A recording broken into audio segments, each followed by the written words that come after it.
Just 2 seconds. Well, I'm setting up the fucking stream. Just give me...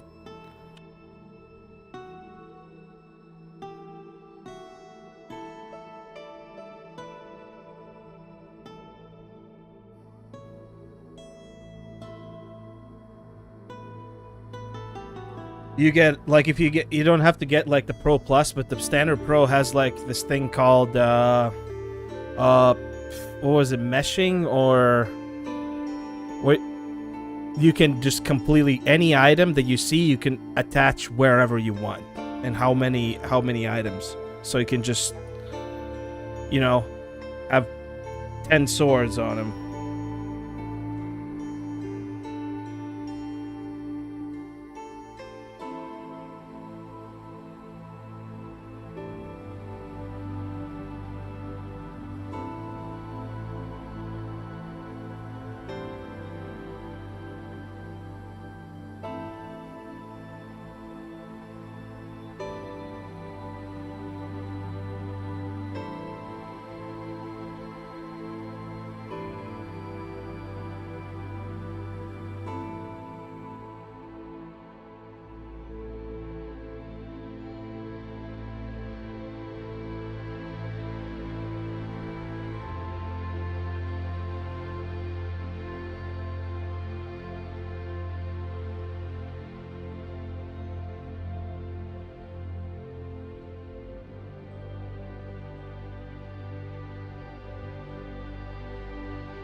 So that's a lie.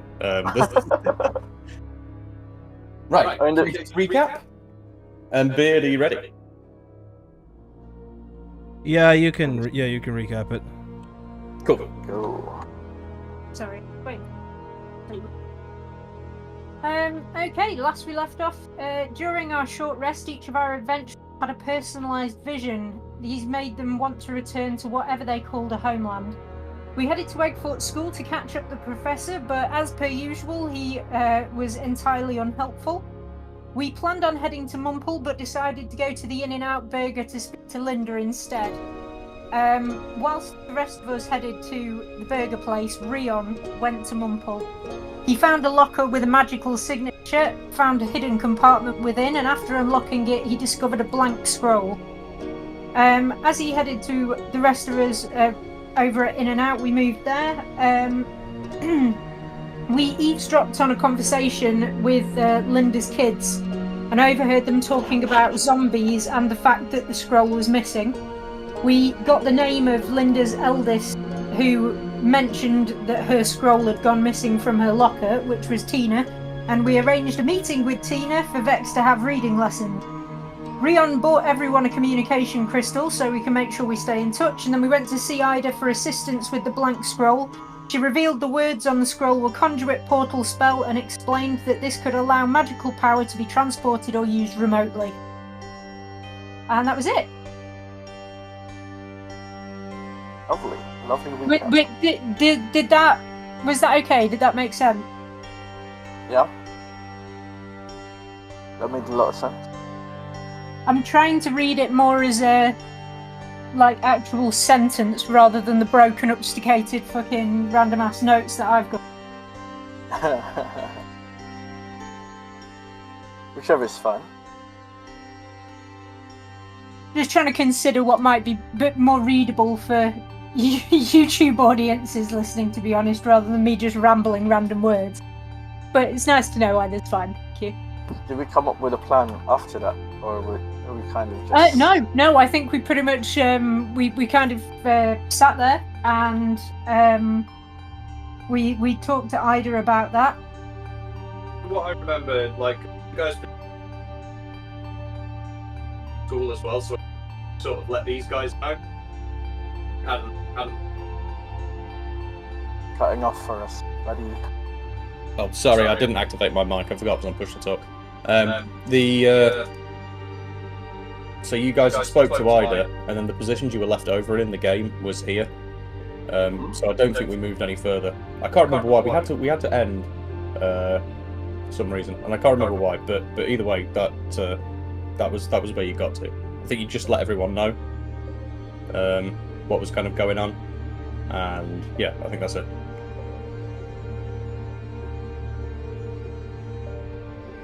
So I don't know how you guys want to play this from here,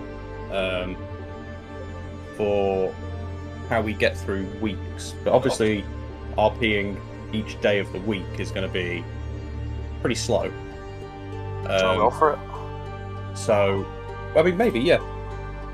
So you can either continue in sort of an RP based storyline as you are now, or we can go to sort of downtime style roles, like we were doing before, where you would roll for your school week and your sort of social stuff that you've been doing and things like that.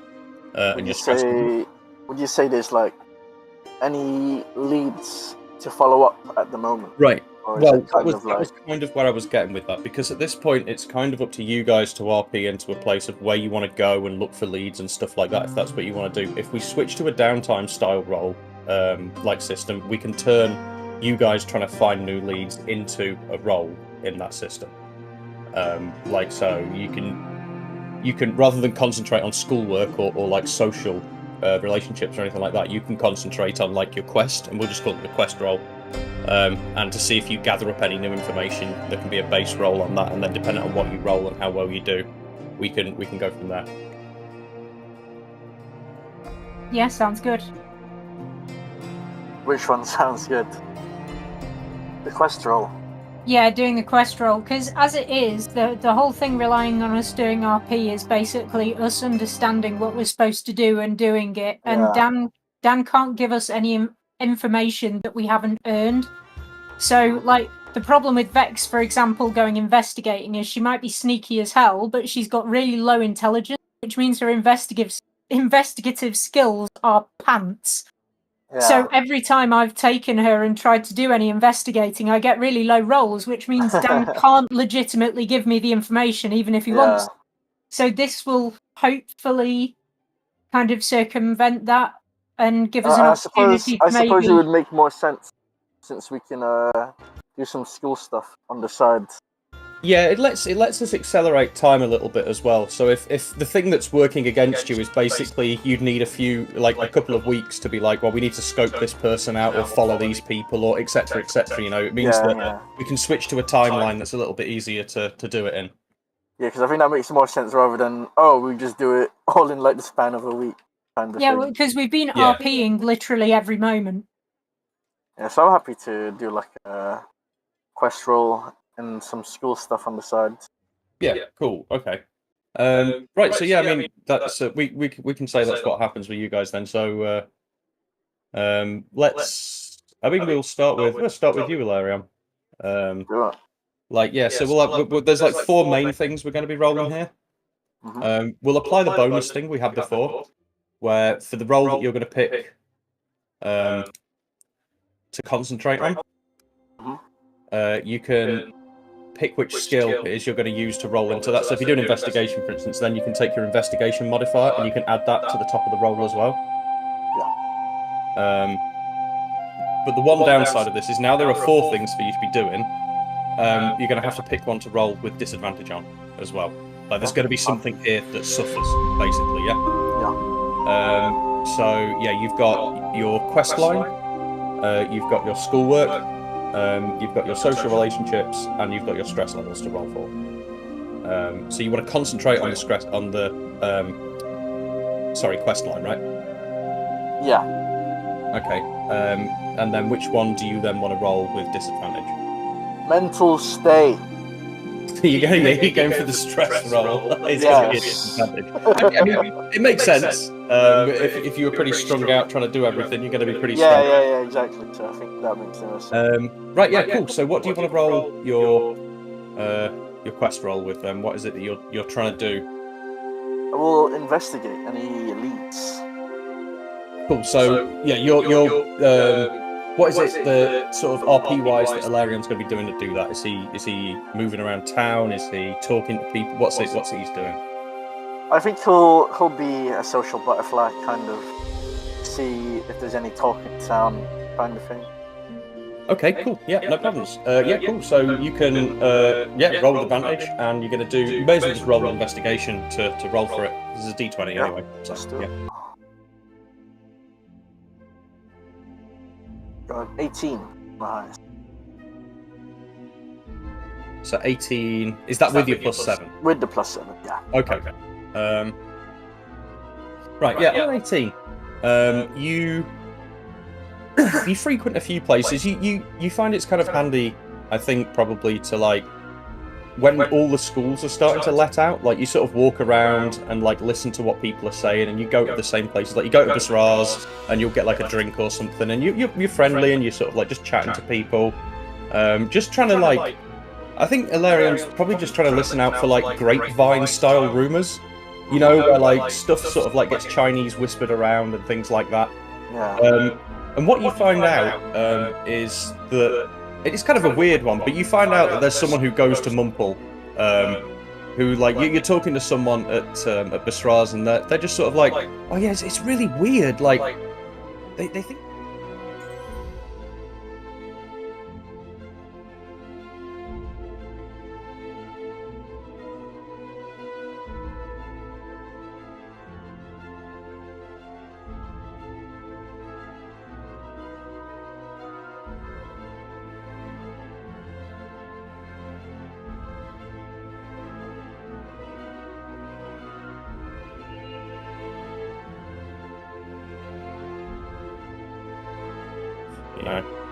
Or at least minimum of 10 to be getting, you know, like middle of the road C, not having, you know, not really getting any problems from it, you know. Yeah, I got a 14. Brilliant. Yeah. So yeah, your academic work goes. You're not paying huge amounts of attention to it, but you know, you're more than proficient enough and intellectual enough to just be able to sort of.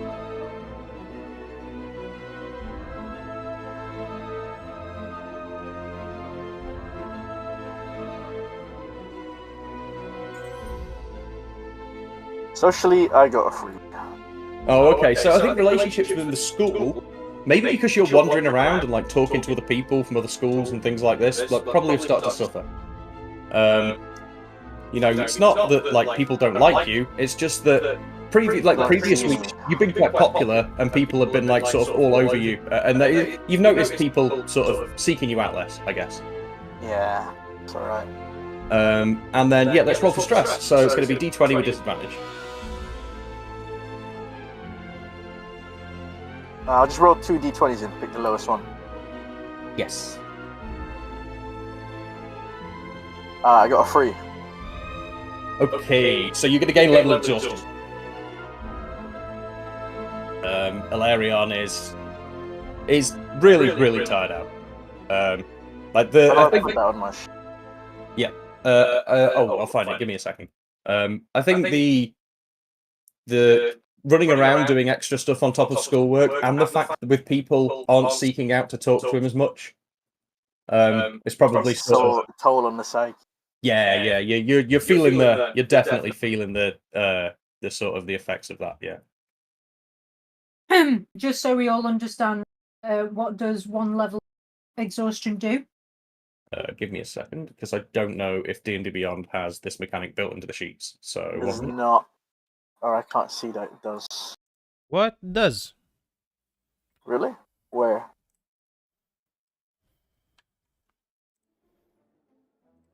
yeah, pretty sure it does. I just can't remember where. Yeah, exhaustion is. Let's see. Conditions. Exhaustion at the bottom. How Yeah. do I add the conditions? Click on conditions. Exhaustion at the bottom. The description is there, so with all levels. I can't see that. Oh, yeah, I found it.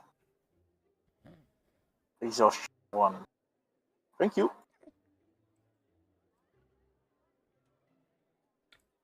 And yeah, that gives you disadvantage on rolls and stuff like that.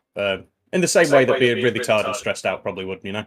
It's that kind of you're not firing on all cylinders, Ilarion. That's alright. I get a -2 to my D20. -5. Let's do Thad next. All right. So, what is it that Thad wants to concentrate on? So the 4 were. You've got your quest line, schoolwork, social relationships, and stress levels. Social and stress. Sorry, what's that? So social and stress. So you're gonna concentrate on social, Yeah. and then what? Take disadvantage to stress. Oh no. I'll take disadvantage to. So it was quest line, then it was social, stress, and schoolwork. Yeah. Yeah, that's all. Yeah. Fuck schoolwork. I'll take disadvantage of that. Okay. Right, so for the one that you want to roll with the advantages on, you can pick your skill that you want to use to roll that with, so you can add the multiplier to that, you just use that to roll. And then you also do that with advantage, and then the other 2 are just plain d20s, and then obviously the disadvantage one is, yeah, disadvantage d20. So the 2 default ones are d20s. Yeah. The advantage one is going to be whatever I pick with advantage, and then the disadvantage is going to be basically whatever skill I pick with disadvantage. Yeah. No, it's not skill. It's just plain d20. Plain d20. Okay. Yeah. And what's the modifier for disadvantage for d20?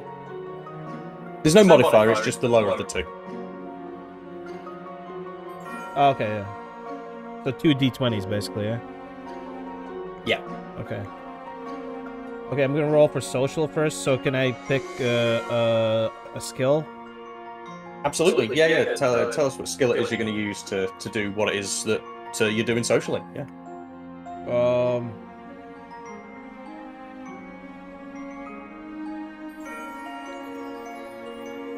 Can I ask? We're not taking the so say disadvantage stress. You're cutting out, by the way. Sorry. Say, taking the example of Rion, he took a disadvantage to stress. Does that mean on social relationships, schoolwork, and quest line we can use modifiers on all of those? No. The advantage disadvantage is just to one thing. So you get advantage. You can concentrate on one thing. Yeah. And then concentrating on one thing means you take disadvantage on another. And then the other 2 are just normal. Yeah. Okay. If Thank you you. really wanted to, you could stack 2 advantages, I guess, and 2 disadvantages. But I feel like that could go worse for you. So I mean, I guess I could probably leave that up to you. Yeah, sure. Oh, Thad. Sorry. So what's Thad doing? I rolled athletics for social. It's 13 with advantage. So what's Thad doing? Like, what's he doing? What athletical feats is he performing that he's trying to use to ingratiate himself socially with? He's just trying to show his kind of martial prowess with his sword, and then he's kind of flexing, and just trying to show his general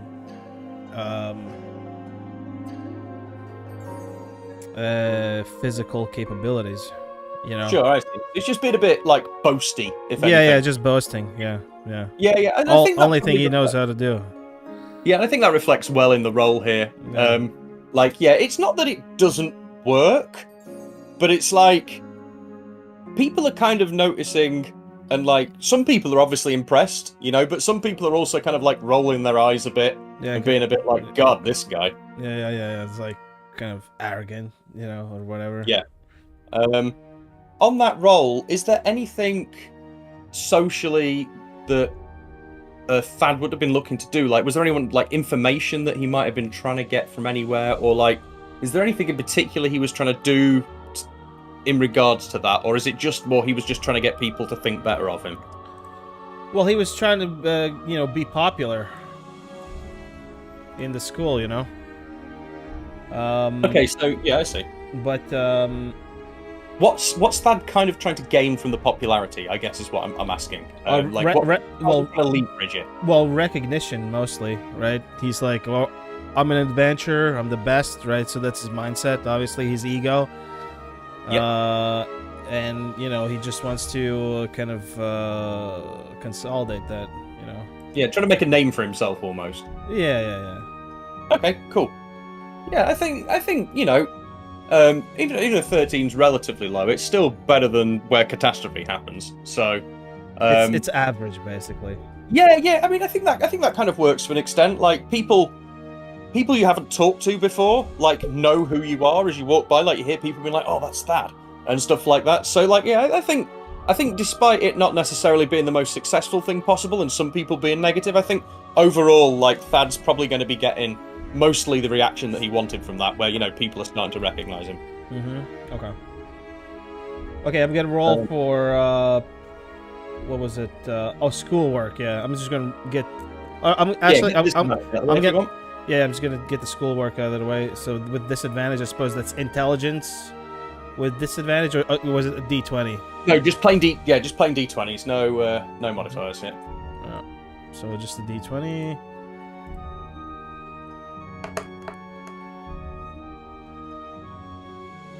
Well, let's hope that that's the lowest you roll.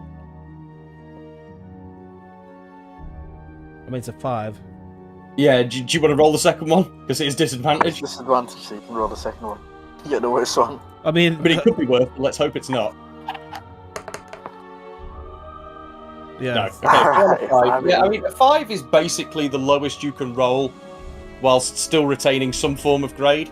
I think without being expelled. Yeah, pretty much. Like that's just straight up D's.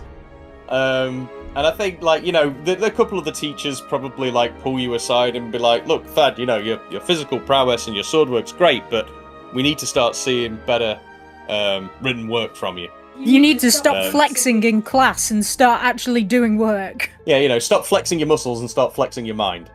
Sort of conversations. With teachers, they're not they're not angry with you or anything like that, but you can tell they're a little bit disappointed, and it's that sort of thing where teachers are oh, if you really apply yourself, we know you can do good. The focus is in the wrong direction. Yeah, that's it. And then if you want to make the other two, which is Quest and what's the other one you didn't do? Quest and Stress. What was Quest it? And stress roll. Oh, stress roll, yeah. So this is gonna be for Quest. Okay. 13. Okay, yeah, with regards to the quest, how is Thad trying to progress that? What's he doing with relation to that? Is he trying to leverage any of this, newly found social recognition? Or what's he doing? Well, with Quest, he's trying to get recognition, right? So he's using that whenever anybody's impressed, whenever it works, he's trying to like gather some information from it. Okay, cool. In regards to the Quest. I guess what I'm kind of looking to is like, is there anything specific he's looking out for? Like, what sort of information is he trying to get from people? You know, it's sort of, I guess, category based. Like, is he looking for information on people? Is he trying to find information on magic? You know, that sort of thing. Yeah. So this is kind of like, this is for the DM and for all other PCs. We did see those 3 kids who were talking about the, you know, in the diner. I don't. Zombies. Sorry. You're talking about the zombies, wasn't it? Pretty sure. Yeah, but they weren't the zombies. No, I don't know if you guys. Because we didn't. I know Vex heard it. Yeah, Vex out of character, but I don't know if she said I don't know it. if they talked about zombies. I Yeah, think that's they the only talked thing. about the scroll and summoning, but I don't know if they Yeah. actually specifically mentioned zombies in that conversation. I'm just gonna inquire, but does anybody know anything or heard anybody summoning anything? You know, using any magic or Yeah, okay. any other means? Sure, I think you hear, like, again, similar grapevine rumours to what Apollo's been hearing, but like a different, you know, you're looking for slightly different style of information. So what you come across is that, like, someone has been boastful about managing to summon something, and they go to Mumple. So it's not something that they should be able to do. So Mumple then, yeah? Yeah. Yeah. Okay. And it's not a lot of information. Again, it's just like, oh, I heard this kid at Mumple has like managed to summon something. That's basically all you hear. Okay, so that's the key word, Mumple, then. Yeah. Okay. I'll roll for stress, though. Yeah, roll for stress. God, fucking hell. Alright, well, it's 8. Yeah, I think Thad. I'm not sure entirely what Thad's life has, like, done to him up until this point, stress-wise. But whatever a stress mechanism does do to Thad, and I don't know if it's what makes him boastful or makes him more like, you know, when stressful things have happened to him and traumatic things have happened to him, that's the direction. So here's how. Sorry to interrupt. So here's how. I think I mentioned before how I do Thad is I have like a meter for him, like his ego meter.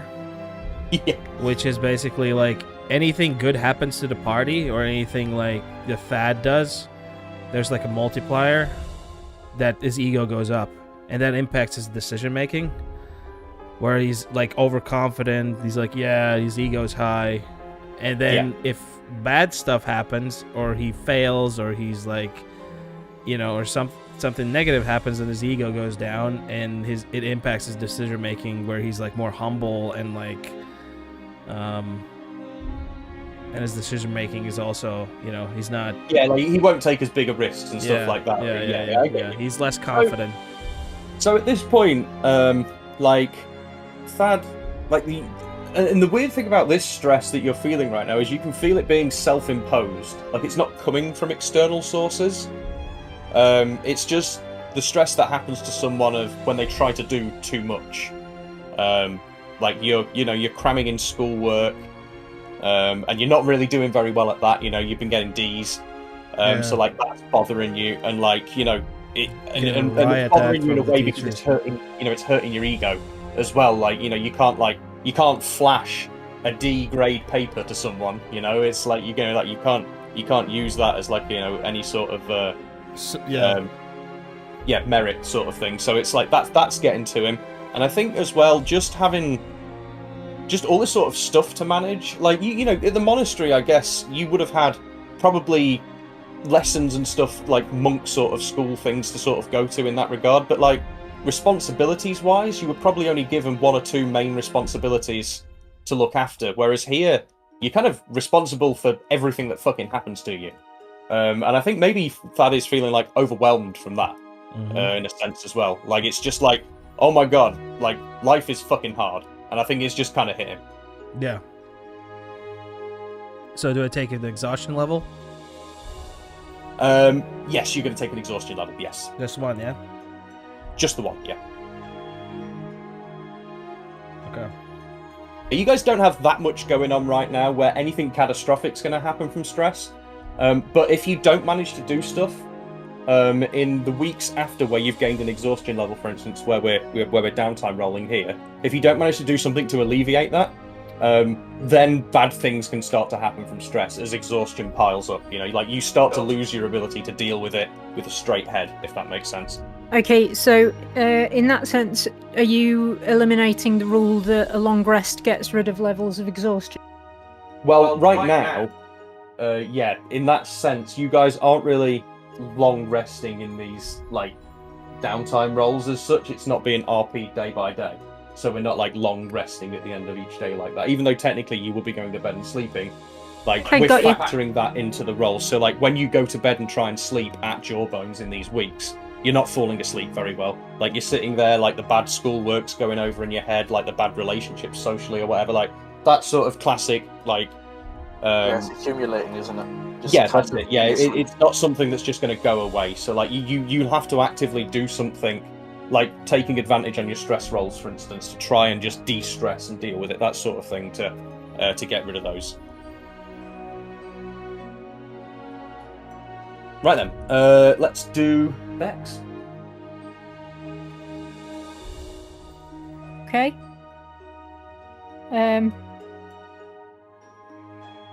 I think she'll do. For the quest line, would you let me use stealth as my modifier if she was sneaking around, stalking people, trying to find things out? Yeah, that's fine. Okay, so we'll do the that advantage with the modifier. Yeah, for the quest line. I'll do disadvantage on social relationships and schoolwork and stress norm. Okay, sure. So this is for the quest line. An 18. Okay. On an 18, yeah, so you're sneaking around and just following people. So I think you probably to start with, you sort of walk around with Ilarion as well, who's been sort of doing a similar thing, but he's invisibility. And whilst that's been going on, you've been sort of sneaking around in the background, like listening to conversations where people don't think they're being listened to, that sort of thing. And you don't really hear much in conversation that much, honestly, but you do notice as you're following people around, as you come in and out over the course of a few days of the week, like you do notice a pattern to the way that the Linda's 3 kids turn up. Like you notice that even though they leave school at the same time as everyone else, like they leave in the wrong direction to get home, for starters. Like they leave to go northwards towards where the Basras would be. But you never notice them in Basras at all when you've been hanging around there whilst Ilarion's been talking to people. Like you've never seen them inside. Okay. And what else would Vex notice on that? I don't think you notice too much past that. Like you don't really hear too much of you don't really manage to get close enough to hear any conversations. Like anytime you start to get close enough to them, like something will happen where they turn around to greet someone and that, and like you don't want to be seen because you know that they know who you are, like, and you don't want to be recognized. And it's the middle of the day, so actually hiding yourself completely is not that easy. You've just sort of been taking advantage of crowds and like, you know, crowded places and things like that. But yeah, you notice there's definitely a weird pattern to the way they come home, and whatever they go and do as well, it tends to take them about an hour. So if Basras would be, you know, sort of a 15-minute walk, within a 15-minute walk of where Mumple is, even if people were sort of sauntering along, you know, and just taking it easy, and then from Basras, say it's a 20-minute walk or maybe a little longer to get to theirs. That leaves like, you know, a 20-minute period or like something like that where they're doing something that you haven't been able to find out and you haven't been able to track them through. Okay. So yeah, that's yours on the first week. Schoolwork next. Is this a disadvantage, yeah? Oh, this one's normal. Okay.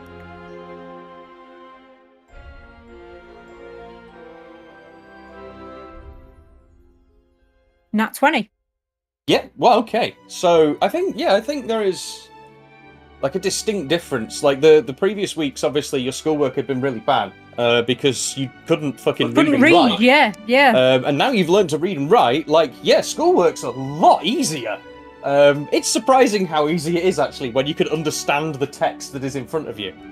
So did Vex not have a low intelligence score? She just can't read.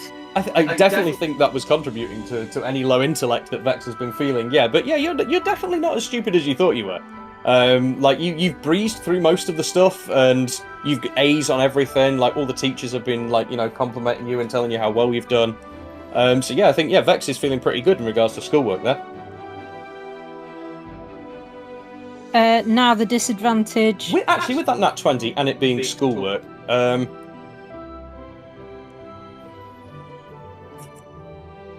I think Vex should probably take some sort of bonus for that. Does Vex have any magic at all? Yeah. Okay. I think maybe she should learn a spell, like an extra spell for that.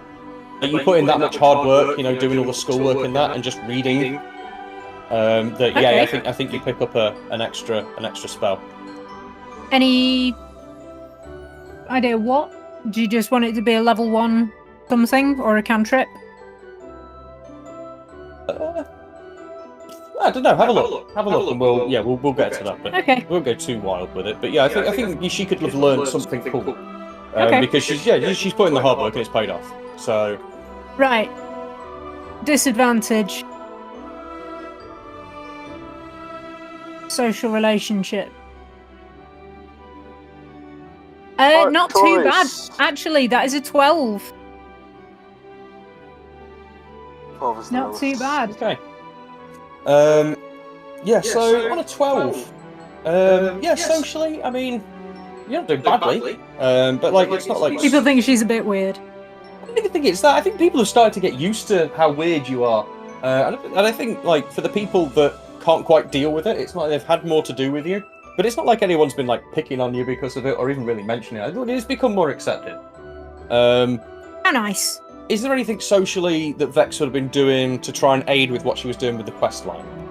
So, like, socially, have you been, like, talking to people, or, like, have you been trying to, like, what's she been doing?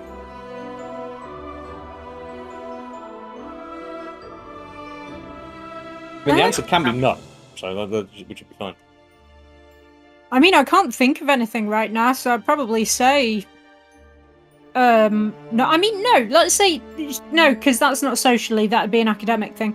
Maybe she's been trying to find out just anything about zombies from kids at school, like if there are any kids that are maybe a little more occult focused, or they just have a fascination with that sort of thing, or even if there's any of the sorcerers or wizards that are actually into the sort of I think you don't really hear anything from teachers, but like you hear the sort of general sort of like urban legend stuff about zombies from kids. Like I don't think you hear anything super useful in that regard. Yeah, nothing actually tangible. It's like zombies you might hear like some basic sort of things about stats, like maybe like they're like magic, like they sort of weak to something or something like that, or like people theorizing about what magic they'd be weak to. But yeah, sure. It's like it's just kids sort of chatting shit for the most part.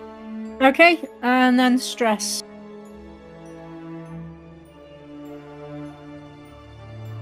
Do me dirty. Hey. Yeah, I think Vex probably coming from one of the more chaotic backgrounds. I think the dog sat in the house on fire, being like, "This is fine." Yeah, I think coming from like the childhood and stuff that she had, and just like living outside, and that, I think that the thing that really shows here is that for the most part, it's still a net gain for Vex. Like, I think it's just like you're full of food every day. Like, you've got a warm bed. Like, you've got some friends. Like, you're doing stuff with them. Like, you're just sort of having fun, and like you can survive like this. And I think like overall, compared to this time last year and every other point in my life, this is great. Yeah. I think Vex is just having a pretty good time for the most part. Right, I need to roll for book.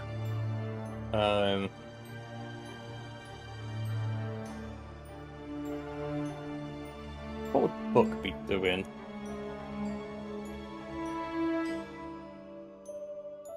I think he'd probably be focused on social interaction. I think Book's probably not long discovered that he's actually quite charismatic, having not realised up until this point, and people seem to like talking to him. Yeah. You know, so I think let's do a roll.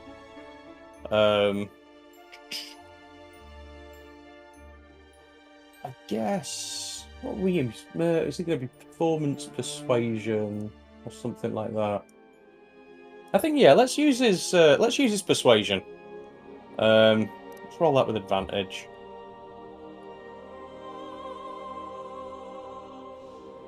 $23. Okay.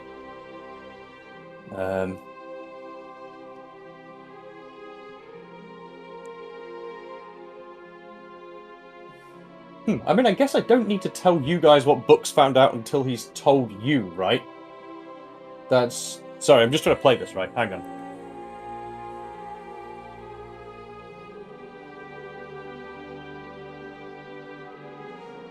Okay, so that's good. So that's information I have to pass on to you guys at some point.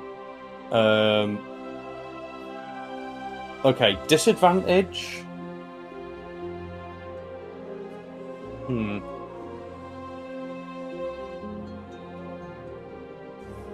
I think weirdly with Book, the disadvantage is actually going to be to the quest line. Because I think he's concentrating that hard on trying to like talk to people and do stuff like that like to a point he forgets why he's talking to people. He gets sort of lost in the vibe. So yeah, let's do quest line with disadvantage.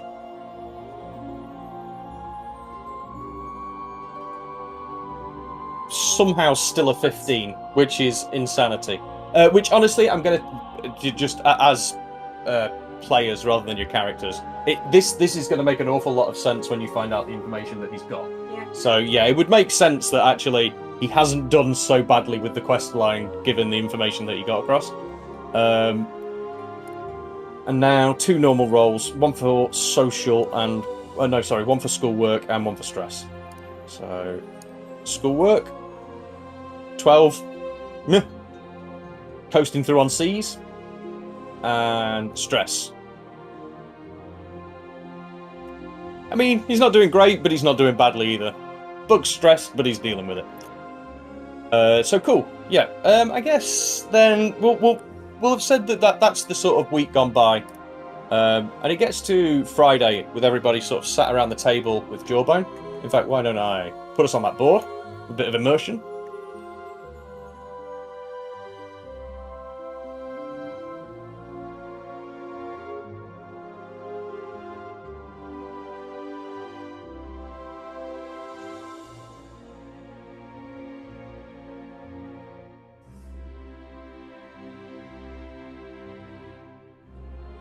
There we go. Book sort of welcome back, Beard. We're just getting to a little bit of RP here. We've just finished everyone's roles.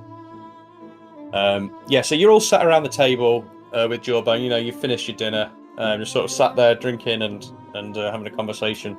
And Book sort of perks up and goes, "Oh, by the way, guys, I found out something a little bit. I don't know whether it's interesting, but it's definitely quest related this week." What is that? So, you know those 3 kids from the diner? Yes. What were the names again? I actually don't remember their names, but one of them's been trying to summon a zombie boyfriend. Okay. I've been talking to, like, quite a lot of the school this week, and, like, I've heard this from, like, 10 to 15 different people.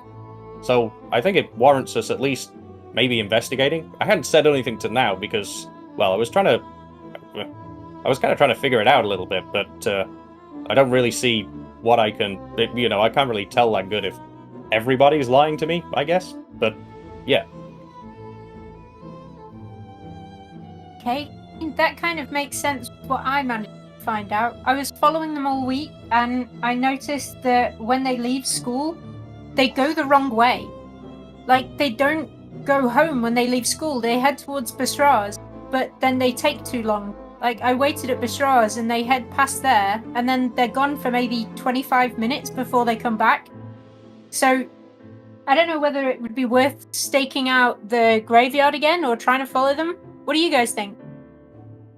Well, I heard that someone from Mumples, didn't get a name, but I assume that it's connected, has an obsession with zombies, and I take it that our three friends right here.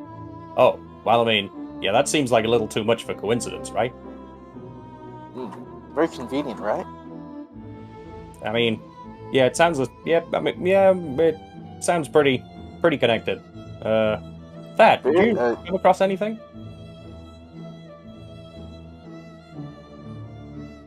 I have no constructive feedback. What did you do in the week then? I don't want to talk about it. It was rough. I did hear some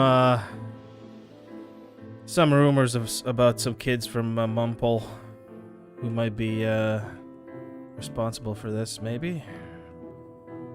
Other than that, no. Pretty normal week, actually. Uneventful. I think tailing them sounds good, Vex. What do you think?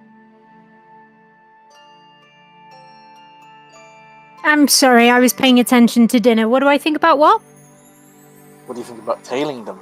That's probably our best bet.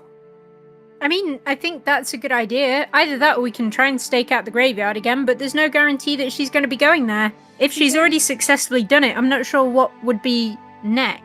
Well, But it definitely sounds like it's Tina that's the problem. What reason would they have to go back to the graveyard, though? Don't we have their scroll? But like Bucks keeps trying to pop up, and he's like, and then like says, and then like stops and like holds his chin and like thinks again, and then finally kind of goes, well, oh, hang on, what? I mean, Vex, if you're tailing them, right? Yeah. Then we could have someone else waiting somewhere else in case they turn up there if you lose them. Yeah, sorry, I keep on forgetting that Ilarion got us these things we can actually talk to each other and we don't have to be next to each other. Sorry. Yeah, we got the crystals, right? So you can just like send us a message when you lose sight of them, and then the lookouts that we post anywhere else could see if they turn up, I guess? Yeah, that sounds like a really good idea. So, we need to plan a route along which we're gonna, well, do some stakeouts. Yeah, so we just need, like, lookout spots, right?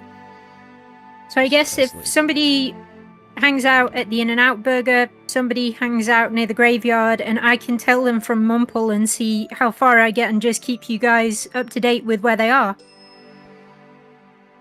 Sounds good to me. And maybe one person hang around Bastraz just to check that they don't actually go in there? Not it. I mean... What's wrong with Bastraz, Thad? I quite like the ice cream. I'm happy to wait there.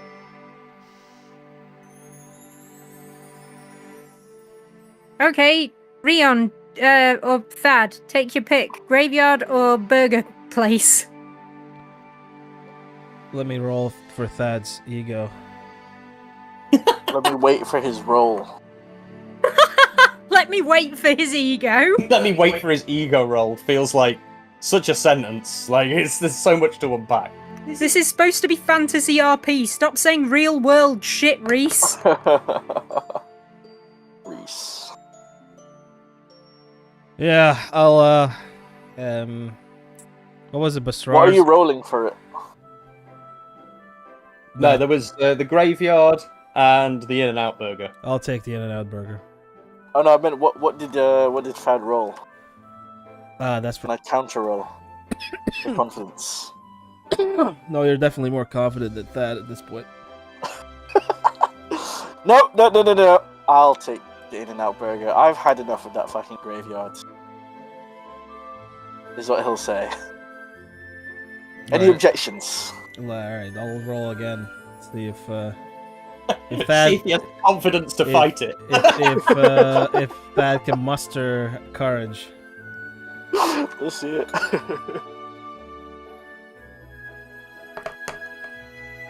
Alright, that's fine.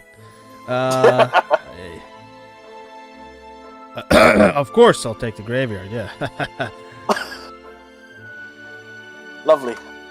Well, I'm gonna enjoy myself a burger. Okay. Yeah. Cool. And so what we're going to do is we're going to keep doing downtime rolls for the next week, but like each day for your quest line, essentially, or for that week for your quest line, you guys are going to do what job you've been assigned to here, essentially. So Thad will be looking out at the graveyard in those times. The same for Alarion at the in and out, and etc. etc. Yeah. And then Vex, I assume you're just going to be tailing those three. Yeah. She'll follow them as close as she can get away with. Cool. Right. So yeah, we'll start the next week then. And if you guys want to do your rolls again, so we'll start with Alarion. Right. What am I rolling for again? So it's. You've got your quest, you've got your schoolwork, you've got your stress levels, and you've got your social. Let's have advantage on my stress. He's exhausted. He can feel it. And it's probably a smart idea for him to not let the stress of like this quest get to him. Yeah, bit of R&R time. And then I think what he'll do is he will take disadvantage on his social aspect. Kind of like, I want to shut myself out, try and focus on myself a little bit kind of thing. Sure, yeah, go for it. So what do you want me to roll first? You want me to roll investigation for the quest line? Yeah, With so no advantage? well, do your advantage roll first, and So that's a d20. yeah, you need to pick. What were you putting advantage to again? Sorry, the quest line. No, the stress. The stress, yeah, and then pick what it is what skill it is you're going to use to de-stress. Essentially, like how is it that Use Alarion magic. is going to approach it? He kind of uses magic to de-stress, kind of using more of like the creative side of magic, kind of explore that less structured side of it, if you would, kind Okay. of let his mind run free. Yeah, let's go for it. So what, do you want me to roll Arcana in that case? Yeah, if that's what you want to use, or I mean, it's up to you, buddy. If that's what you want to use, you can go for it. With advantage? Yeah, you got advantage. It's the advantage roll. Do it. Oh, it's good that I did that. I got a 22. I rolled a 1 and a 15. So that's a 22. Yeah. The stress. Yeah, you just sort of enjoy yourself a bit, right? You've sort of been practicing spells and like just sort of like magical experimentation a little bit to a point. Yeah, I mean, it doesn't even necessarily take that long. You know, you just sort of focus on yourself a little bit more for a little while. And yeah, you start to feel a lot better. You're not exhausted. You lose your level of exhaustion. Lovely. And then I'll roll the schoolwork. It's a d20. Yeah, just flat. Yeah. Got 15. Yeah. 15's great. That's basically staying along at B's. Yeah, it's not like you're not super excelling, but like you picked it up a little bit from the previous week. And yeah, it reflects in your grades. You've not like learned anything super new, but the stuff that you've already learned and that you've been sort of shaky on is just solidified now. Like you're good basically. Yeah, reinforcing that learning. Yeah. And then I'll do the social. That's the disadvantage. Yeah, go for it. I got a 3. Oof. Is my Yeah. note. I mean, you've not been. You shut yourself away and it shows, hey? Like, yeah, I mean, the previous week you've been sort of suffering a bit socially, and this week it's just compounded. Yeah. It's not stressed you out because what have you been doing? Because of what you've been doing, you know, like maybe even because of that previous week where people had sort of like not been approaching you as much and not been talking to you as much. Like you doing the same has just like really like made that issue worse, but at the same time made you feel better because you're not as stressed now. So yeah. I don't think you're really bothered by the fact that social stuff hasn't been happening. No. It's just been like necessary to get your head right. Yeah. And then it's just a flat 20 for the quest, lad. Yep. I got an 11. And in and out. Okay. I'm in the in and out. You're in and out. So yeah, on an 11, I mean, you definitely notice the pattern that Vex has been on about, where these kids, it takes them a long time to walk from Mumple to their house, you know, sort of an hour. And you see them coming to and fro, but you don't notice anything like super suspicious, like you've been casting detect magic and you haven't really detected any magic on them or anything like that. Like it's not, you've been, yeah, you can confirm their movements, but like there's been no new information from that so far. Yeah.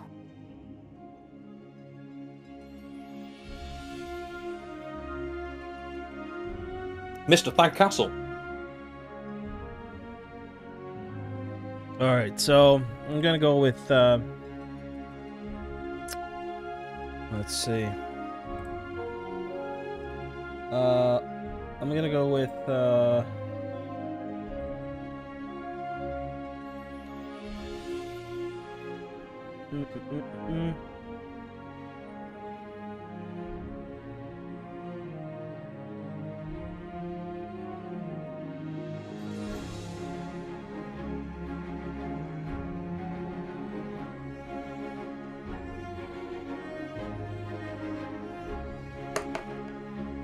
All right, dude. So I'm gonna go with social for my advantage. I'm gonna go with quest is disadvantage. The other two is default. Sure thing. Go for it. So social, I'm just gonna use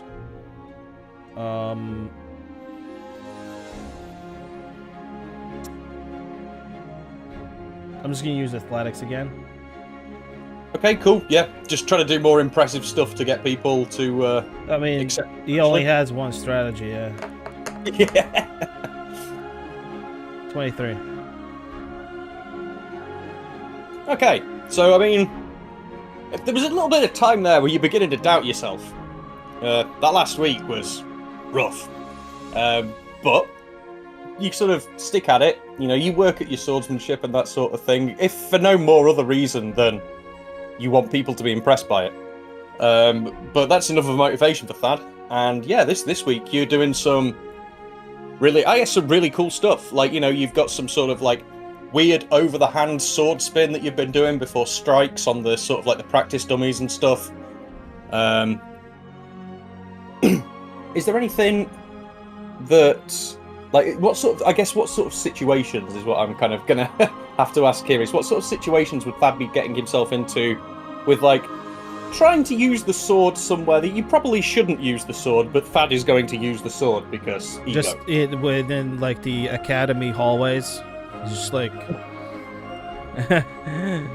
he's just like swinging his sword around. And cool. Yeah, it's been definitely getting you in trouble with some teachers, but if anything, that's been making the kids more impressed with it. So, like, it's a win-win for Thad as far as he's concerned, I guess. Right. You and I think on that, because what did you get there? You got a pretty high roll there, a 23. Let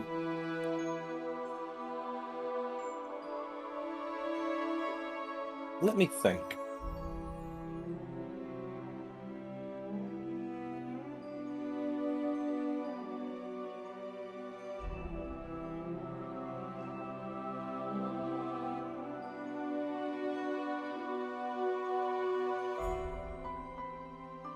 So I think on this, what I'm either going to do here is give, I guess, you a choice for Thad, which is either you can, like, you've been pushing yourself that much learning, you know, this sort of extra skill sword stuff that you can pick up at a feat, sort of a combat-related feat.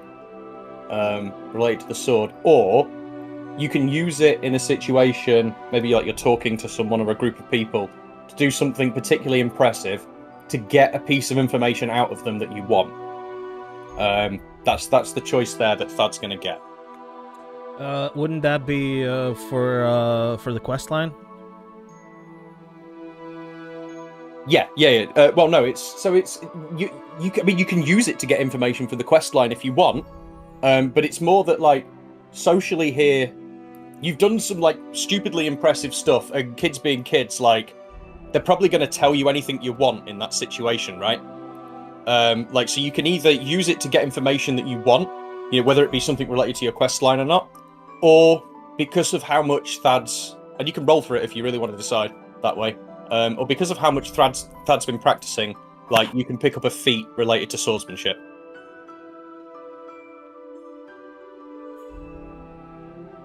Let me roll for it. Yeah, sure. It's just you got a 23, which is quite a lot for what you're doing here. So there needs to be some sort of bonus. Okay, so yeah, he's gonna put his ego aside a bit and actually use it for the benefit of our investigation. Okay, cool. Yeah. So what is it that he like? What is it that he's going to try and I guess find out then? What's the info that he's looking for? He's just gonna like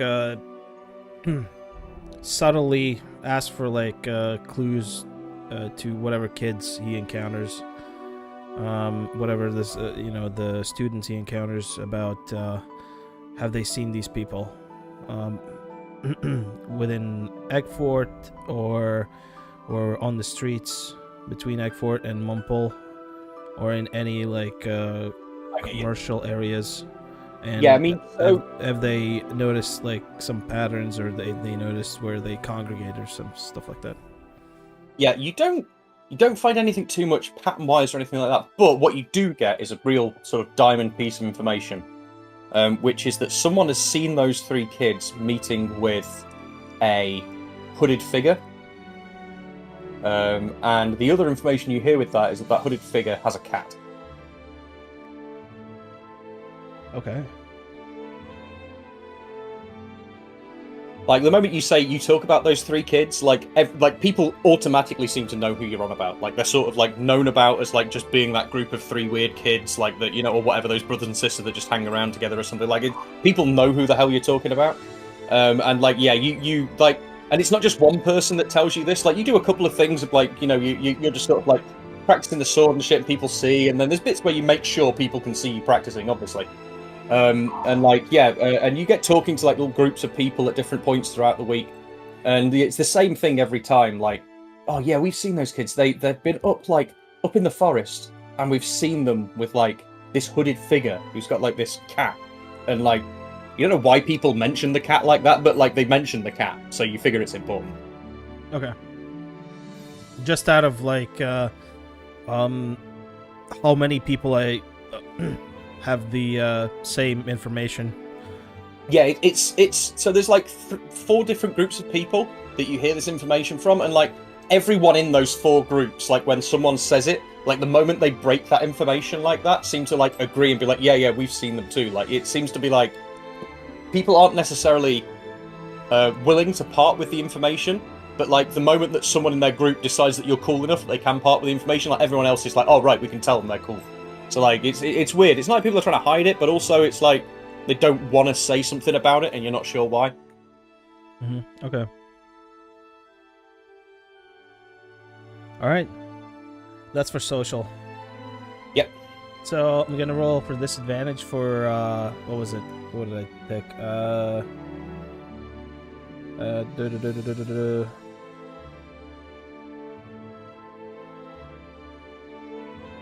Sorry, buddy, I don't remember which one you picked. So this was social, right? Yeah, this was social. Yeah. You've got stress, schoolwork, and quest left. That was quest that I picked, but can I roll for quest since I've already gathered this information? Yeah, it's up to you, man. Yeah. I roll for quest as a disadvantage. sure, go for it.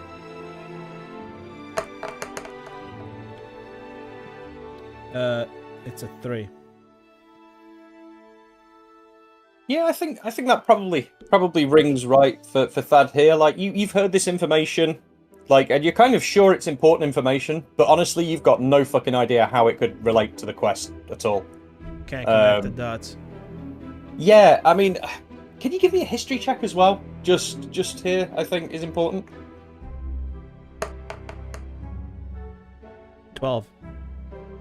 Yeah, 12's high enough. You remember fighting a hooded figure in the woods, like when that massively powerful mage was trying to summon something. You were trying to fight them. Like that was technically a hooded figure, but they didn't have a cat, or at least not that you saw. Right. So I can't like perfectly connect the dots. So it's like hit or miss. Yeah, like you've got a feeling that there's something here, but like you're just not getting it right now. Like yeah, it's something you're gonna have to work on if you want to, try and figure anything more out. Okay, I'm gonna roll for social. Oh, no, not social, but stress now. Yep, go for it. 19. Yeah, very nice. I guess it's all of that sword practice, really. Is it sort of taking you back to being at the monastery and just doing sword drills and like that sort of thing, and it's quite therapeutic. And doing that throughout the course of the week de-stresses you, and you no longer have a level of exhaustion.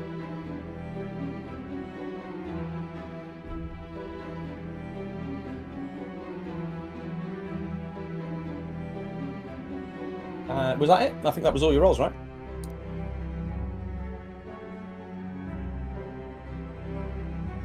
Schoolwork. Oh, you need to do schoolwork. Okay, yeah. 16. Hey, the de-stress definitely worked throughout the week. Like you being less stressed has definitely had an impact on your schoolwork. You've gone right up from constant D's on a week to constant B's on the next week. There's a few different teachers who sort of like, as they pass you assignments from that week and stuff, sort of go, I'm glad our little chat sort of got through to you, Thad. I'm glad you understood where I was coming from, It's a little bit condescending, I guess. I'm not sure how Thad would react to that. But like, I feel like going from those bad marks to those good marks after those particular teachers or whatever having talked to you, has definitely given them a sense of achievement in as much as that their conversation got through to you.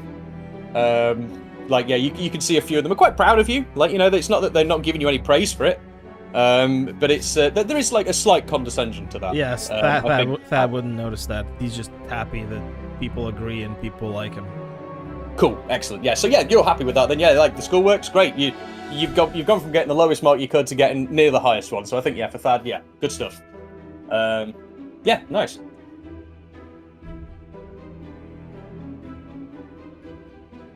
Right, let's do Vex.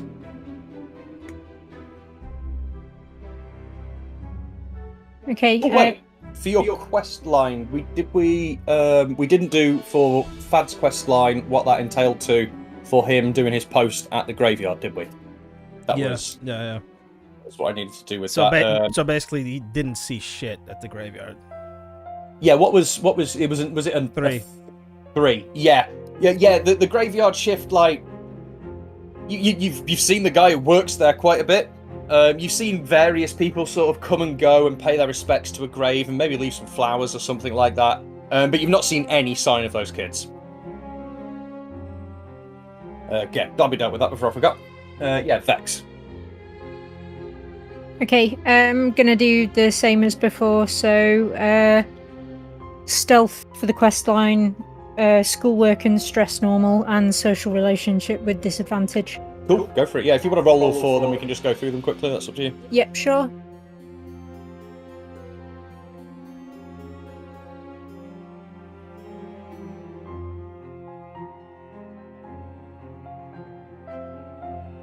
Schoolwork.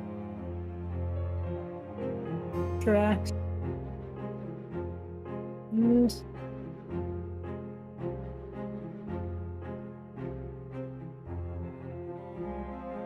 Okay. So, 21 for the quest line. 19 for schoolwork. 13 for stress, and 9 for social relationships. Okay.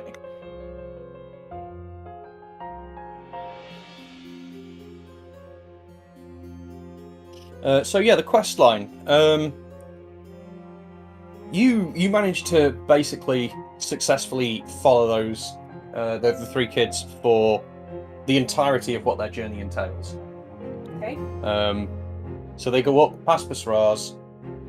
It sort of skirts the outside of the graveyard, and they move up into the forest. And where they end up going to is the same spot that you guys fought that mage with the giant finger. So the giant flesh mob thing. And when they're there, some days they just sort of stand there and talk and nothing happens. And then on the Friday, the final day, a figure appears. A hooded figure appears with a cap. They seem to talk for maybe 10, 15 minutes. The hooded figure passes one of them something, and then they leave and go back to their home. Okay.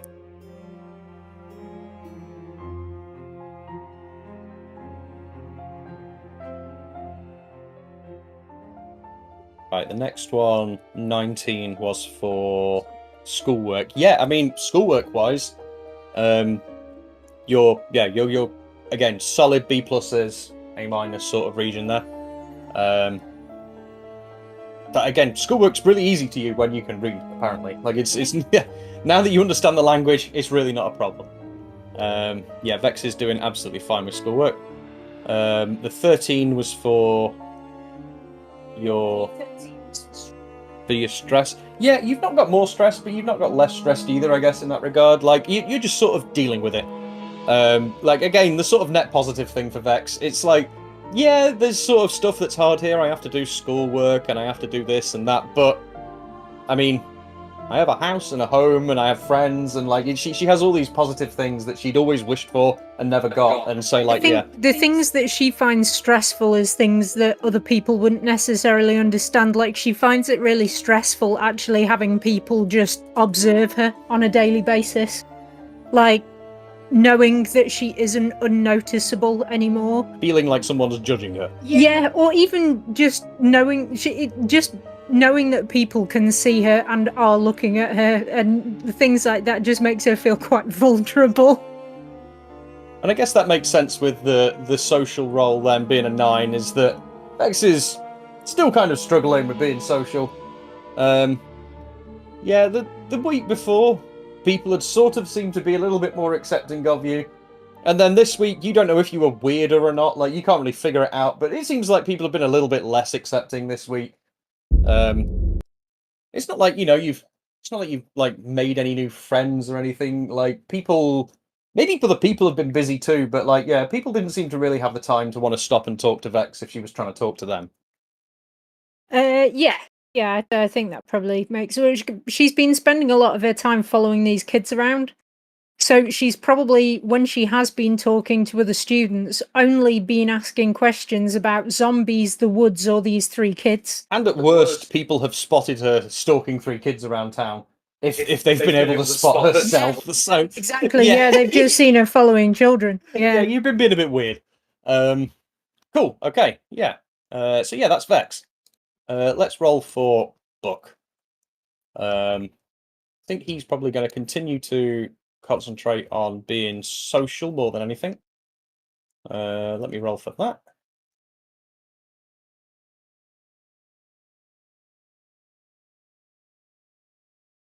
Okay, so 18. Cool. Let me the next one.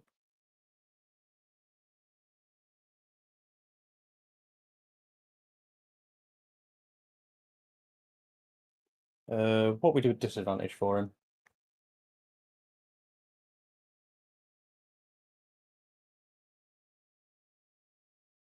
Yeah, I think again probably he's not going to be concentrating on the quest line as hard.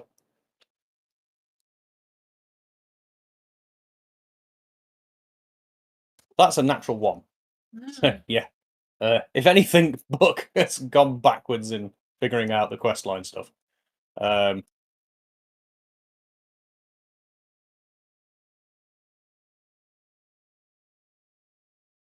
Right, let's do stress for him. Yeah, Buck's chilling on stress. And let's do the last one. The last one is what? Schoolwork, isn't it? Yeah. And incredibly average at schoolwork as well. Yeah. Buck. Buck continued to live his life in a way that basically people can like him, but also doesn't get noticed as much as possible, which seems to kind of yeah, like that tracks for him. Great. Okay. Cool. So what we'll do is, if there's anything throughout the week where I guess you guys wanted to go somewhere and maybe interact with someone, like if there's anything you wanted to RP for the week, we can do that now. Or if there was nothing you guys really wanted to do like that and you just want to move on to the next week and get on with it, we can also do that. That's fine. I think other than sharing the information that she gleaned at the end of the week about the Belchers actually meeting the hooded figure and the fact that he had a cat with him. Cool, so maybe another end of the week sort of dinner meet, where you guys are sat down with Jawbone or whatever. Yeah, okay, yeah, so we'll flip back to that. You guys are all sat around the table here anyway. Vex isn't. Where's Vex? Yeah, she's there. Okay, yeah. Put her over by the table. Cool, yeah, so yeah, go for it. So I was following them all week. I couldn't get hold of you, Thad. But they actually went past the graveyard, but I was able to keep on following them. They go around the edge of the graveyard and into the woods. Do you remember where we fought that guy who nearly killed us all? Where he was making the flesh golem thing? Well, I remember. That's where they stopped. And they've been stopping in exactly the same place all week, except they weren't doing anything. They were just standing there and chatting, and I couldn't get close enough to hear what they were talking about. But then they did the same thing on Friday, but on Friday, the guy was there. Like, they met the hooded figure, he was waiting there, and he had a cat with him? Which seemed weird, but, I mean, that was... I could see that he handed them something and they talked for a bit and then he walked off and I followed them back to the burger house. So, yeah. I thought you guys should probably know that. I say Friday. I mean earlier today. Huh. Well, that sounds entirely suspicious. Did any of you guys find out anything, or did you have pretty quiet weeks? It's just more of the same, really. You know, they're showing up quite late to the In-N-Out burger. That's all I could get, really. Nothing else. Yeah, I mean, I've had absolutely no luck at all. In fact, if anything, I'm now wondering if it's even got anything to do with those 3 kids. I doubt that. Yeah, the graveyard was a bust. There's nothing happening. There was just random people coming in and out. Honestly, I wished I brought some snacks because it was just uneventful. But what I did learn somewhere around the school, yeah, some kids, or rather multiple students confirmed that these 3 students from Wumpole have been meeting with a hooded figure, as you guys know, and that hooded figure has a cat. I don't know, I can't get it out of my mind. I just think there's something about that cat. I don't know why they all mentioned the cat, but I can't really put 2 and 2 together. Yeah, well, Maybe it's a nice cat? I gotta be honest, it felt kind of weird seeing the cat with the guy in the middle of the woods. Maybe it's his familiar. His what? You know, familiar. Like wizards can summon an animal thingy and it can talk to them and carry messages and stuff like that. It could what? I did... Oh, man. Yeah. I don't think they can do much fighting, but it just feels, yeah, weird that he'd have it there. Either that or it could be, Maybe the human is the cat's familiar. Or, Could it work that way? Or maybe the cat is a human that's polymorphed into a cat for the moment.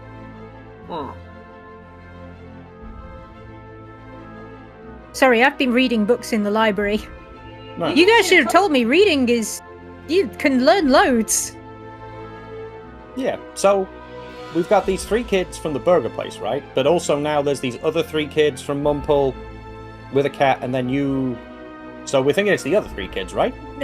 But Buck, I'm pretty sure it's all the same 3. I'm pretty sure there's only 3 kids. What? It's the Belcher kids. No, but I mean, there's 2 different... I mean, it seems crazy that, there's people... what? So the 3 kids from Mumple are the Belchers. I'm just going to roll a quick intelligence roll for Buck here. That's a nat 20. Okay, as you say You that... understand? You say that to Buck, and you see his eyes light, and you go, oh... Oh, now I get it. Oh, Yeah, there you go, the same buddy. 3 kids. Right. Oh, oh man. Welcome, welcome back to the real world. Yeah, right. I think I'm up to speed now. My Right, bad. well, what's the plan then regarding these 3 kids? You got a cat. We know that they take a while to get back to the diner or In-N-Out Burger. So what? I'm concerned about what it was that the hooded guy gave them, and it just kind of occurring to me that maybe he gave them another blank scroll, which means that she'll be able to summon something again. Wait, wouldn't he be giving them a non-blank scroll? Because of, it's blank after the magic's been used, right? Blank after it's used. Well, Correct. then why would she care if the scroll had gone if she couldn't use it anymore? Maybe she had to give it back to him, or maybe they just reused the same scroll. I don't know. When I overheard them a couple of weeks ago, she said the scroll's gone and I have to get it back because otherwise I can't summon it. What about now? Have you heard Well, anything? she's not said anything about it so far, but he only gave it to her today and I wasn't able to get close enough to learn anything more than that. So, I don't know, maybe we go to In-N-Out Burger, or we just decide to stake out the graveyard again and try not to die. Well, Fad, how was that graveyard shift? You get anything? I just told you. Nice. Yeah, but all this week that you've been I- standing at the graveyard, she didn't have a scroll, and now she might do. Yeah, I know. Yes. Well, just to reiterate, I didn't see anything out of the ordinary in the graveyard. It was actually really boring. So thanks for Okay. sending me there. Oh, there you go. So, How's this for an idea? Since as we are basically next to the graveyard and the woods right now anyway, you guys stay here. I can go to In-N-Out Burger and just stake it out. And if they leave, I can let you know. Because But what if they're... Oh, okay, so we know that people are using some sort of magic here, right? now what if they're already at the graveyard, by the way? Or what if they are, I don't know, transporting by magical means, or... they might not walk all the time. I don't know. A lot of might bees here, and Yeah. I don't want to hear anything about the graveyard, honestly. That was horrible.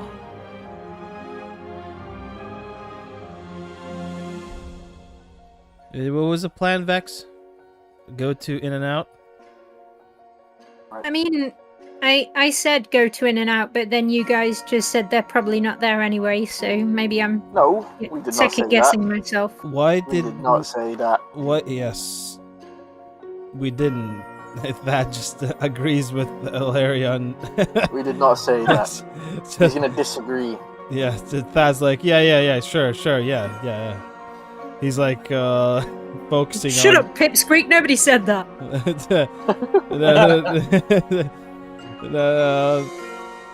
Yeah, I mean, we should probably We're have just somebody dealing with at... a lot of. We need to have somebody at Mumple, right?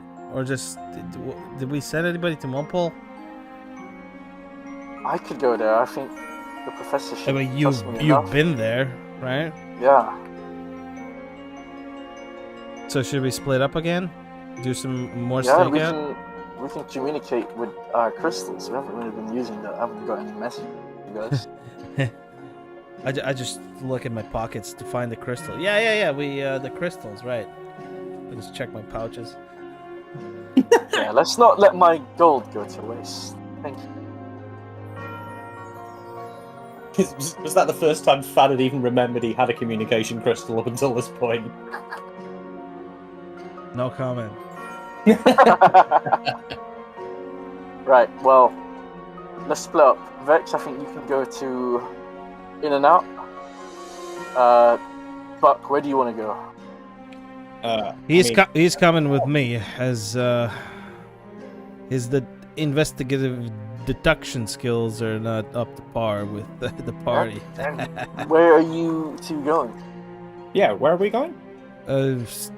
Anywhere but the graveyard. I'm telling you. So the forest.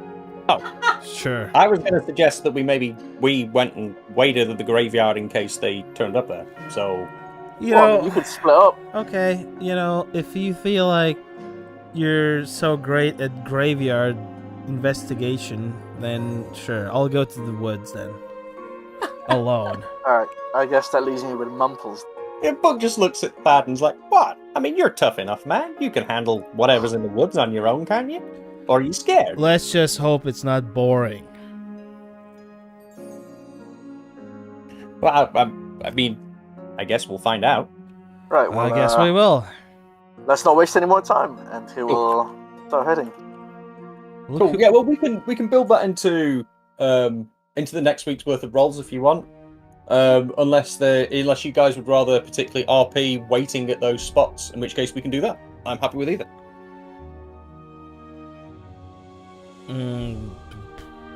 Whatever's floats your Like guys' if you boats. guys so for instance, if you guys think this is something that's going to go down tonight, and you want to go and like stake out these particular places now, and just in case something's going to crack off, then yeah, we can just move to like sort of more RP based, and we'll go back to board based stuff, and you guys can go there.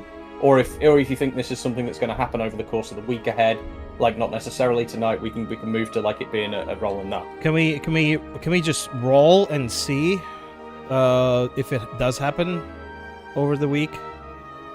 Yeah, I Like feel like a- there's a lot of uncertainty, so we yeah, can't guarantee the So day. we just go to our respective stakeout locations, and then we can maybe do some rolls to see, or maybe you can do some rolls on your end to see like whichever location has anything going on. So and- I know what's about to happen. I just kind of need you guys as players to decide what sort of time frame you want to be approaching this in. Whether you want to be doing it like sort of more as it happens based, or whether you want to do it on the weekly sort of basis thing. No, I guess we just took initiative. We're like, we're going there now, Cool. Okay, yeah. So we'll do it board based then. Sweet. Yeah. Let's go. Good stuff. Right. So, graveyard is going to be Buck.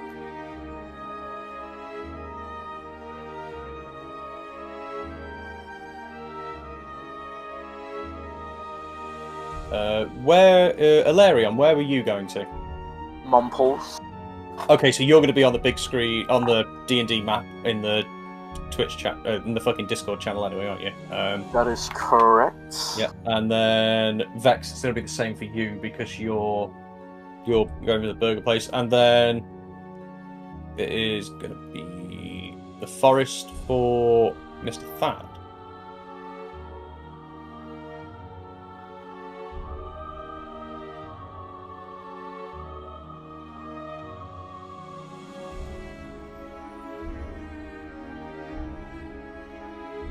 Is there anywhere in particular you head in the forest, Thad? Like, I just retrace our steps, honestly. you're gonna go back to where you had that big fight, basically, yeah? Yeah, just wherever we entered the forest, and Yeah. I'm just gonna retrace our steps, just cautiously, I suppose. Do you want to do that by RNG, or do you want to just say he made it? Do it by RNG. Cool, give me a nature check when you get there then, and a history check. History check and And a nature check. okay, so 17 on history and 3 on nature.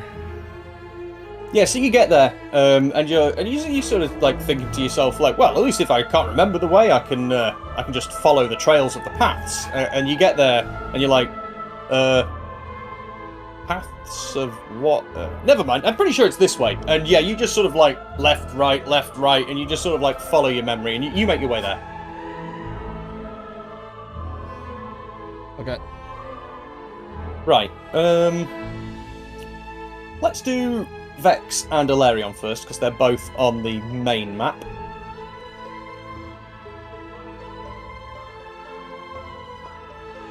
So if you just want to pull up that pinned message with the map on it of Emville, Alarion. Yeah, I got it up. Sweet, yeah. So you're down at Mumple, yeah? Mm-hmm. Cool. What is it you want to do? Let's talk to the professor, just to let him know that I'm scouting around first, trying to keep an eye out. Okay. I mean, when you get to Mumple, you get there and like it's kind of like there's no one there. Like all the lights are sort of off and like the doors are locked. So yeah. Can I search for an entrance that's open, or is everything just locked completely? Give me an investigation check. Let's see.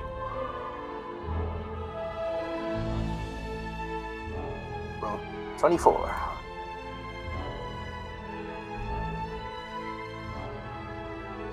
Oh yeah. Okay. Yeah. You don't find a door, but you find a window that's just been left open.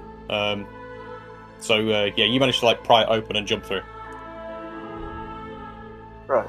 And what do I find? Breaking and entering, huh? Yeah, you find yourself just in a just sort of like a classroom. There's like a blackboard at one end.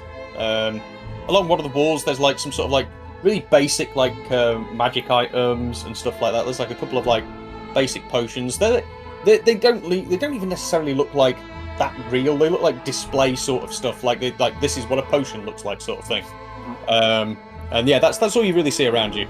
There's a few like educational posters and stuff like that, but nothing that really catches your eye. Can I cast Detect Magic as soon as I enter this classroom? Yeah, absolutely.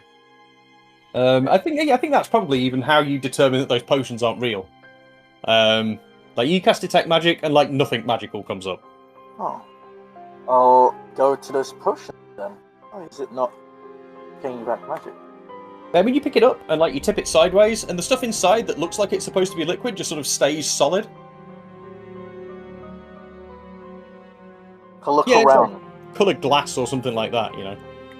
I'll look around. Then can he uncap it and try to pour the contents out, or is it just as yeah, you said? You go to try and uncap it, but it's like the cork in the top is like glued in, like.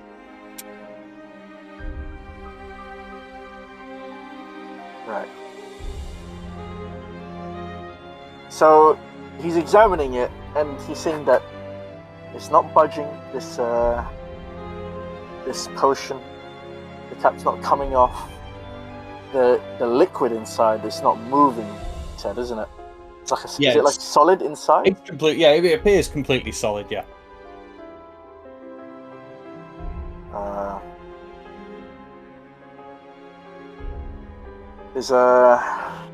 He knows his parents wouldn't approve of this kind of behavior, but what he'll do is he'll look around, kind of like as if someone's there, being very very cautious. Like, even though there's like clearly there's no one there, right? No, you mean not that you've detected. You don't pick anybody up. Like you he's like, and he'll just what he'll do is he'll dash it against the blackboard, kind of to try and break it. Cool. Yeah. Give me a strength check. Oh my god, you're so cute. Yeah. So you throw it really hard at the blackboard as well, and like it flies up, hits the blackboard. There's like a dunk sound, and it just like falls to the floor and goes dunk, dunk, dunk, and there's just like a big crack in the blackboard. Great. I threw it too hard. He'd like to examine the potion that didn't smash into smithereens, apparently. Yeah, you pick it up, and there's like barely even a mark on it. It's just like a really heavy, solid lump of glass.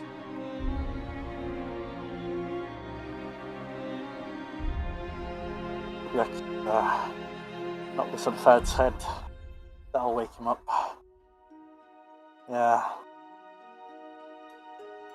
Can he pocket these glass Of potions? course, you can take it with you if you We'll want. just keep it.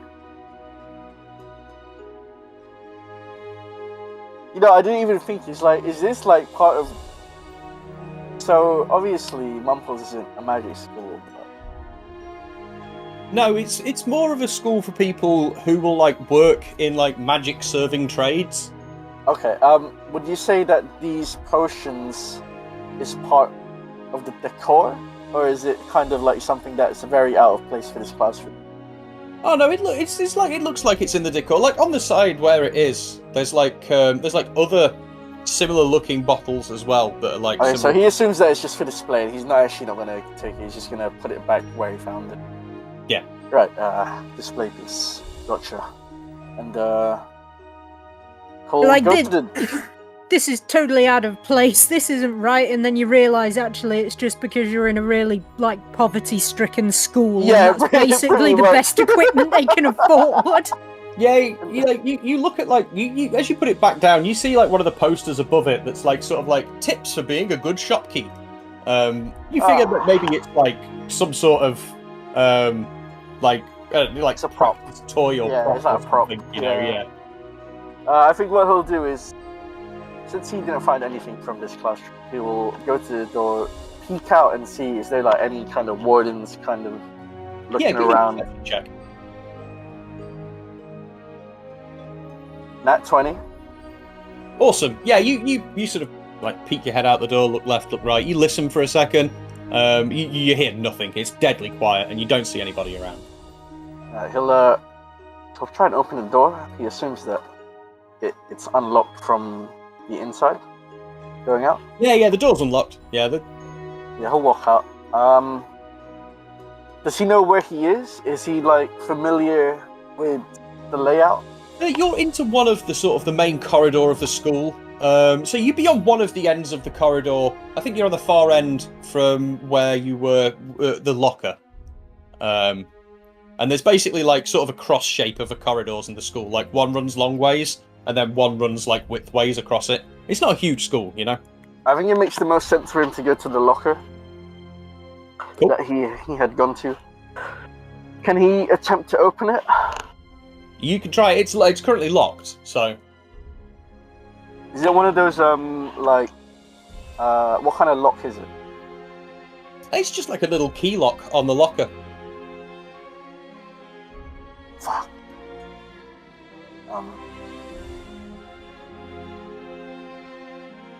Do I have anything like?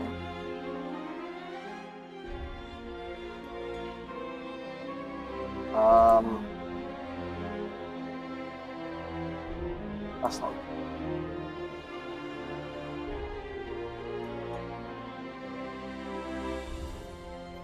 Well, I mean, I've already broken entered, he'd say to himself, and I suppose he'll take his wand out and he will blast the door open with force. What spells do? Let's have a look. What spells you've got to make that possible? And he just firebolt. When you try and use firebolt. Okay.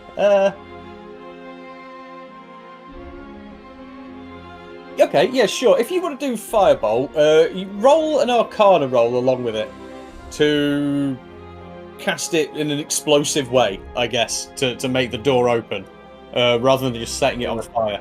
I got a DC 25. You got what, 25? Yeah. Okay, well that's way above the DC 18 I was going to ask for. So yeah, you cast a firebolt, and yeah. Can you I cast control the this door explosion? open. Can it be like a small explosion, not like a massive one, but kind of like? Oh, I it's a small suppose- explosion. Yeah, it's definitely a small explosion. It I opens suppose the it lock just and goes makes it into on the fire. lock and kind of destroys the mechanism of the lock, rather than just being like a full-on explosion. Oh, it's definitely a bit. I think it's going to be a little bit bigger than that. It's yeah. You blast at the one. You only want to open that one locker, but it opens like the two next to it and the three underneath as well. It's fine. Yeah, there's a Fucking- small scorch mark on the lockers as well. Like like sort of like fucking soot from where the explosion went off. Eggfoot would encourage this kind of behavior, wouldn't he? Eggford approved. Yeah, you just hear a voice in your head go, I certainly would, young lad. Of course. And he'll look inside the locker. Is there any contents within? Yeah, you open the locker back up, and it's got the majority of the same contents that it had before. It's got a few more school books, but yeah, that's all that's in there. He'll just. So can you remember how much books, the correct weight he needed? Roll a history check. Do it. Yeah, DC 15 above, you can remember. 23. Exactly. Yeah, you can remember exactly how to do it. So you remove all the stuff, and you put all the stuff back in that you remembered it needed, and then you sort of fiddle around to find the little button, and that whole thing pops open, and it's just empty now. Great. Well, that was a stupid idea of me. And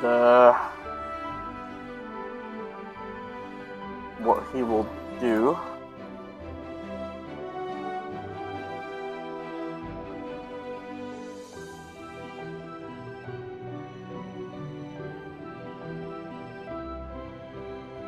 Can you use prestidigitation to kind of just clean it up, make it look more presentable, take away those scorch marks, if you would? Yeah, sure.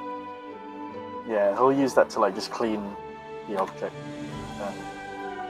Yeah, he'll close it. There's a distinct circle where your spell has gone off. That of the lockers that is much cleaner than the rest of the lockers in the hall now. Yeah. And as soon as he's done with that, he will cast Detect Magic. Kind of see if there's anything else coming from the hallway. Yeah, you don't pick up any other magic signs here, really. There's nothing, especially not what you're looking for. There's none of that particular magic that you had coming from the scroll. Magic's useless here. I suppose he'll wander about, and if you want, he'll wander about until he finds something. If you want to pivot to someone else, just because I don't want to. Yeah, we can just have we keep Galarion doing investigations for now. And I need to go to the toilet as well. So that's cool. Let's hop over to Vex. Hey. So yeah, Vex, you are, I assume, hidden in the alley by In-N-Out Burger, waiting to see if anyone leaves. Yeah. Cool. Okay. If you want to roll, I guess, roll some perception checks then.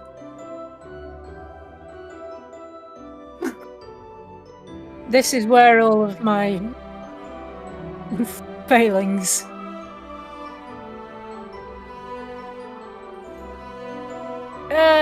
Five.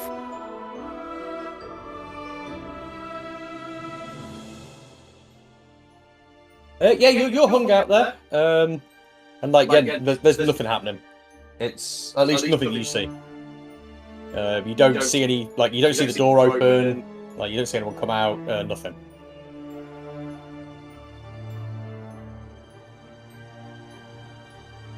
Okay. Well, I guess that's me. Done then. Nothing else you want to do? Nothing like that? Is that everything? I mean, yeah, she was waiting here to make sure if they left, she could follow them, but I forgot she'd be relying on actually watching them rather than just being stealthy. So yeah, unless I can re-roll that perception. Let's do a stealth. Stealth Vex is actually being.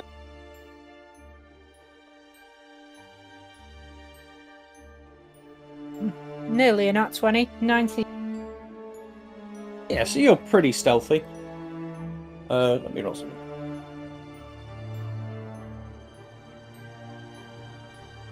Okay, yeah. So yeah, you're there for quite a while. I think it's probably getting to around midnight. When finally you roll me another perception roll.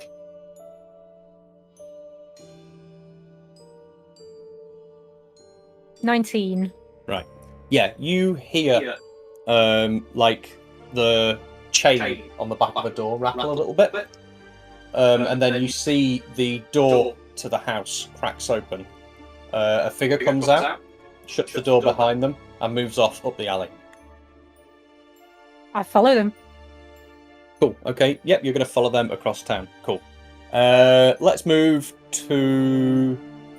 Oh, sorry. I follow them, and once the figure is out of earshot, I also contact everyone on the crystal to tell them something's happening and I'm following somebody. Cool. So you write a little sort of like text message on the crystal and send that round to everybody. Yeah. Yeah. Cool. Okay. Thad, we're going to hop to you. Yeah, you're stood in the middle of the forest here. It's late on. The sun's starting to set. See if I can actually make that happen on the board.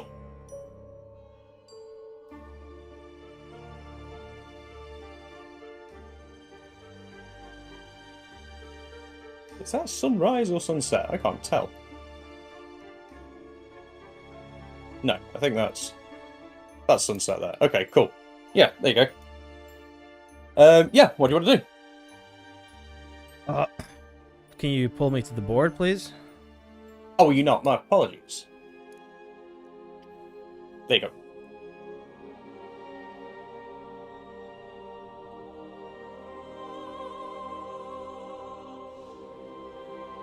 Okay, so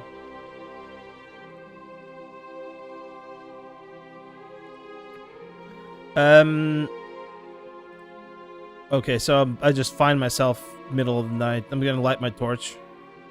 Yeah, well, it's like I say, it's sunset currently, so there is some natural light still. If that hasn't set, I do apologise, but it should have done. Has it set now? Well, now it's hell. It's red. Yeah, I'm pretty sure that's sunset, as according to this dude. So yeah. I mean, sure. Sure. What have I just come back to? What is this? I mean, if you look at the stream, but It's supposed to be time of day. So look, that is the sun going down, and then it just does that. So Man, welcome to hell. yeah, well, I'm gonna turn my torch on. I'm just gonna light my torch. yeah, sure.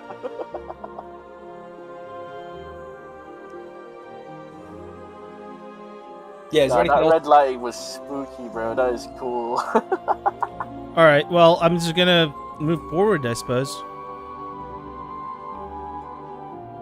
Yeah, I mean, you're currently at the place in the forest that you wanted to move to before, so this is like where the battle went down.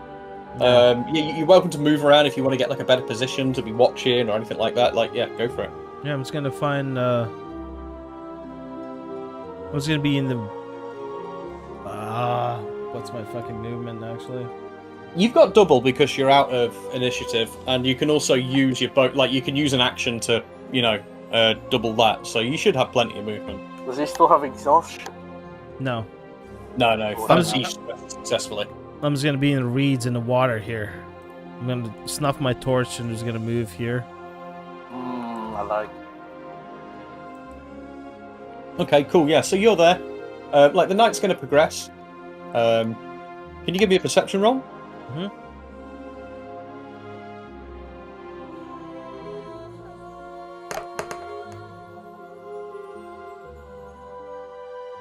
Yeah, I mean, you don't see or hear much of anything that isn't just woodland fucking creatures. There's plenty of just like scampering noises and like barks from sort of foxes and that sort of thing. But you don't hear like any people, and you don't see any people turn up either. You're not entirely sure what the time is, but the moon's become pretty high in the sky, and your your crystal sort of vibrates in your pocket wherever you left it. If you even have it on your person at this point, I guess. If you can find it, we can go from there. All right, let's see. Yeah, I mean, I just check my pockets and find the crystal. Cool. Yeah, so yeah, you go through your pockets, you find it, you pull it out, and there's like a little message just sort of popped up in the middle of it, like sort of like lit up blue with like a little bit of text written in it, and the text is from Vex, and it says that she's found somebody's left the burger joint and she's following them. That's what I hear. That's what it says on the little message on the screen in front of you. Oh, she's left the burger joint and she's heading. It doesn't say where she's headed. It just says someone has left the burger joint and Vex is following them. I'm like, Fuck. All right. I guess I'm gonna sit in this water in the reeds. Cool. Yeah. So you're gonna chill here, yeah? Yeah, I'm just gonna fucking. You know what? Yeah, I'm just. Can I get out of the water? Yeah, if you want. Yeah, I mean, you can also do stuff like you can always like reply to Vex's message if you want. Like you have options of things you want to do. If you think Thad's figured out how the crystal works, at least. Yeah, Thad's gonna get out of the water. He's been here all night, so he's just gonna, just kind of hide in the bushes. Yep. And then can I roll how to reply to Vex? Yeah. Why don't you just roll like an intelligence roll or something like that to see if you can figure it out. It's pretty easy to do, so we'll say it's just like a DC 8. It's 9. Okay, yeah, it takes you a second, but you figure it out, and you figure out how to reply to the message. What is it Thad's going to reply? Roger that. Cool, yeah, so you send that message off to Vex, and then I guess we're going to jump to, I think probably Buck, actually. 1 second. Yeah. Are we not in a group chat, or is it just kind of like one-to-one messaging? I think Vex sent that out as a message to all of you. Whether she did it as a group chat or not, I don't know. Let's make it a group chat. Why don't we? Let me roll intelligence quickly, and we'll work out. Bear in mind, she gets a -1. Let's work out if she does not understand that group text is a thing. Sorry, so it's individual, and we aren't actually talking to each other. Okay, that's Sorry about that. It's alright. Okay, yeah, so Buck's at the graveyard. I think he's just going to sort of hide in a bush somewhere. But not the bush that got him kidnapped last time.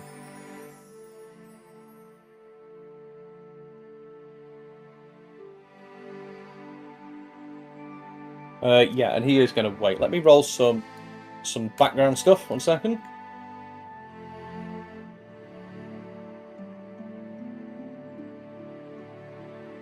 Let's see what Buck is doing. Perception. That wasn't supposed to be with a disadvantage. So it should be... Oh. No, it wasn't. Hang on. It should have been the 19. 19 plus... what? So 20. Dirty 20. Okay, for what needs to happen here, I just need to flick to Vex quickly. Vex, how are you tracking your person through the town? Like what's Vex relying on, sort of like skills wise, I guess. I think she's lying on her deck, so she's relying on stealth and acrobatics if necessary. Like, she's following them, she's keeping to the shadows as much as possible, and like ducking under obstacles. And... Okay, can you roll? It's going to be like survival or something. We need to make sure Yeah. that you're not going to get thrown off their trail here. In fact, let me roll to see. Do me another stealth roll first, and let's see to roll if they even notice you following them first off.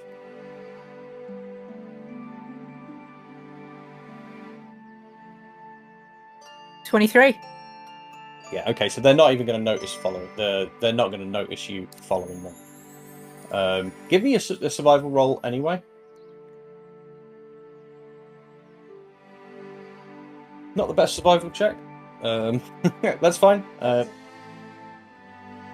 Yeah, you noticed nothing. Okay.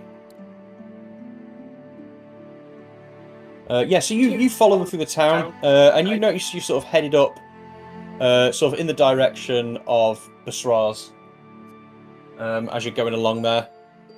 Okay. Yeah, so I think she's basically focused on not letting this person out of her sight and keeping not too close to them, but just keeping track of them. And then the only other thing she's thinking about is making sure that she keeps on texting her 3 friends individually to say whereabouts they've got. Okay, cool. So yeah, you do that, and as they're coming up through the town, you guys sort of you can go past Basraz and you go towards the graveyard. Okay. Right then, 1 second. Book rolled high on perception, so he's gonna hear this person approaching, and is gonna send a message. Let's see if he can figure out group text. That's a 3. So yeah, Book sends everyone a message individually, being like, "I can hear someone approaching the graveyard," and we're going to jump back to Apollo, Ilarion. You've been in the school for quite a while now, just sort of wandering around. I think at this point, Ilarion's probably a bit convinced that there's an answer here that he just can't see. And as that happens, you feel the little crystal that's been going off a little bit at this point by now. Go off again. He'll he'll ignore it. Actually, wait, let me roll if I should ignore it. Odds and evens. I like it. Oh. Odds, yeah, he's ignoring that shit. Splendid, yeah. He's focused. No, that's great. I think that's a great bit of RP. I commend that. That's excellent. He's focused and he's still looking around. He knows that his crystal's buzzing, but how much would you say he's searched in that kind of time? Like, has he been able? You've been here in a couple of hours now. I think you've been in every single classroom. The only place that you've not been into because they were locked is a place marked Teacher's Lounge and then the Principal's office.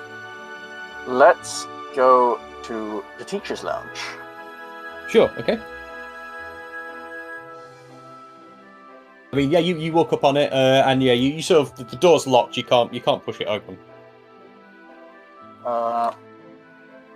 Can I use detect magic to see if there's like any magical lock on it? Yes, yeah, you do that, and yeah, you get that there's like a sort of basic ward on this door.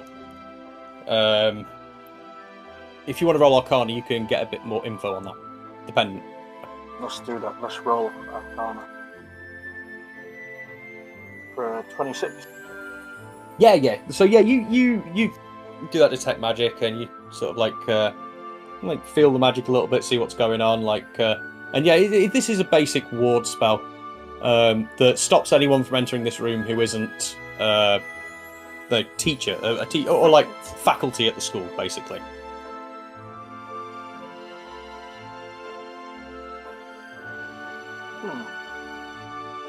In fact, on that high roll, you're not even sure if this is like necessarily even a door per se. Like, there's very well this could be basically a fake door that is a sort of portal that when someone with the right credentials comes along, they're just allowed to pass through it. Yeah, you got a high roll. I think on that you kind of get that from it, that it's like this is basically pretending to be a door, and what it is just some sort of really basic like So it's a security measure, kind of. Yeah, basic security magic. Yeah, that like means that the door's basically just part of the wall. And as you do inspect it a little more, you can kind of see that it's sort of even just painted in, and that it's meant to be like, yes, this is the teacher's lounge, but yeah, you also can't get in unless you have a way of getting through the ward.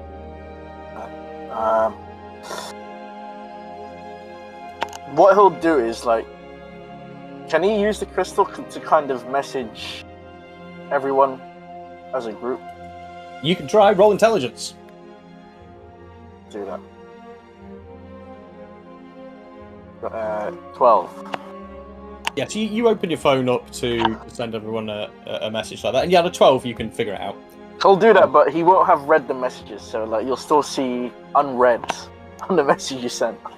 Yeah, you just see like above, like, or next to people's names, like in the list of messages, you just see unread messages like next to it. It doesn't actually show you the message. Yeah, and he'll just like send the message as a group. Be like, fake door in Mumples. We'll have to investigate with what was his name again? It was Comfrey Mold. That's the chap. And then he'll take that time to head to the principal's office, I guess. Last place to investigate. Yeah, cool. You get to the principal's office and you feel You still have detect magic going at this point, I think. Yeah, you feel like there's another sort of security magic going on here. This feels a bit different though, and like it's made to work on an actual real door. And you can see that the door on this room is actually a door, but it is still locked.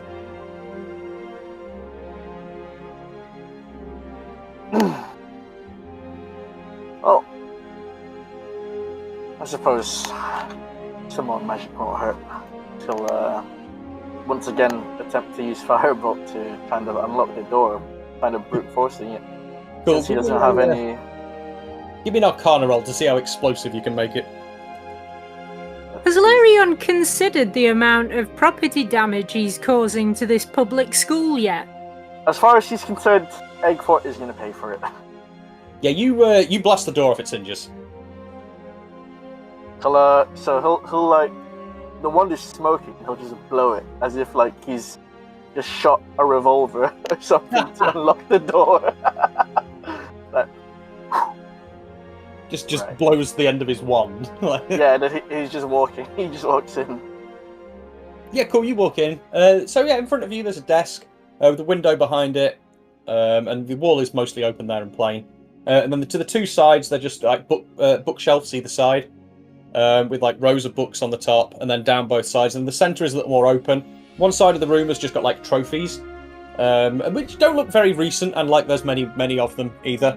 And then in the other side, in the gap, is like sort of famous alumni of the school, like people who went there who've gone on to do something like sort of semi-famous or like whatever. And again, can you look at the alumni? Is there anyone that stands out? Yeah, you look at that, and it's not really that. It's just like this person opened their own shop, and like this guy started his own like chain of like fast food or something. It's like nothing really of being like this person became a great adventurer or like a great wizard or anything like that. But is there anyone that he'd recognise as well? I don't recognise it as being anything that's from within the town. There is one guy that you recognise at least the name of the thing he started. And that's the guy who owns the Thrall Mart. Like I said, it's not that you recognise the name, but you do recognise, it says open the Thrall Mart, and it's just like a picture of this like sort of weird looking half goblin dude with like a big smile on his face and a diploma hat on. And I suppose, does he see anything that seems out of place in this room? Give me a perception check.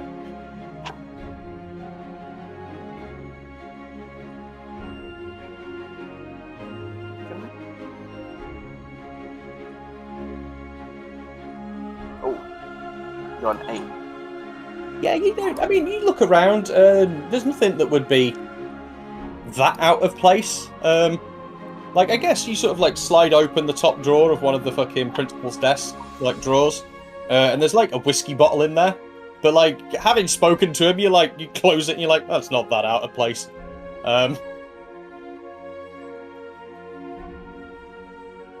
Sorry, say again, sorry. I didn't quite get it. That's alright, yeah, you open one of the top drawers in, like, the principal's desk, like, looking for out-of-place stuff, and there's, like, a whiskey bottle in the top drawer, that's, like, obviously half drank, but, like, you shrug your shoulders a bit, like, makes sense, like, close that, and the other stuff's just got, like, pens and, like, paperwork in it, and nothing that stands out. It all looks like stuff that's related to the school, you know.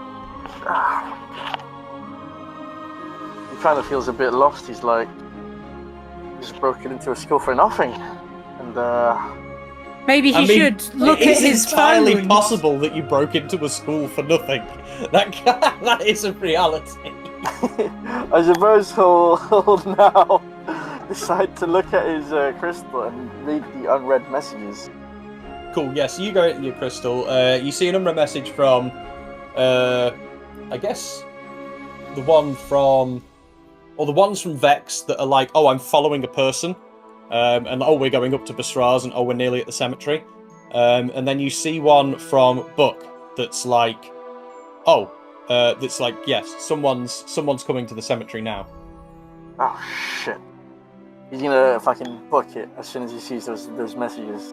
Cool, yes. Yeah, he'll go out the way he came. Hilarion makes his way back out of the way he came and is currently en route to the cemetery. Excellent. We will flip to Mr. Thad Castle, I believe. So yeah, Thad, you send that message back to Vex, and then you get a couple more off her that are like, we're at this part of the town. Oh, now we're near Basraz, and we're headed towards the cemetery. And then you get a message from Buck that's like someone's coming to the cemetery now. I can hear like footsteps and. Okay, so I know I'm not at the cemetery, so I'm just gonna message back and be like, okay, I'll just keep watch. You're just gonna be like, okay, I'll keep watch here. Yeah, I'm just laying on the ground, just using my ears to kind of like hear if he's just getting bored again. He's just like, all right.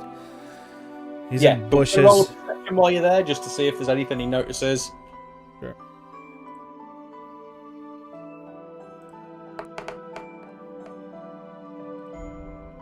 Yeah, you same thing as before. Lots of sounds of the woodlands, no sounds of anything interesting that you're looking for. Yeah. He's almost falling asleep at this point. Yeah. Okay, cool.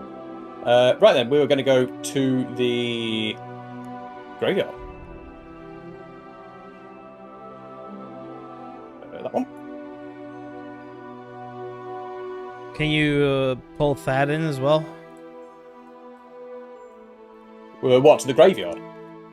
I mean, you don't have to, just for the stream's sake. Yeah, oh, right, yeah, I see. Does it not... Oh, yeah, let me pull everyone in when I do this. Hang on, let me just put the characters in here that we need.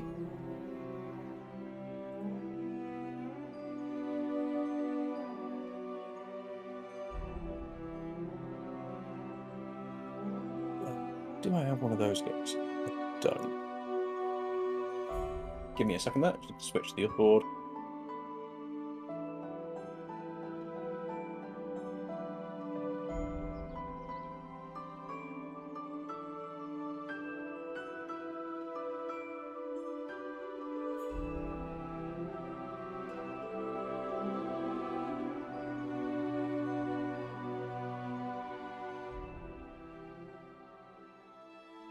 Okay, nearly that.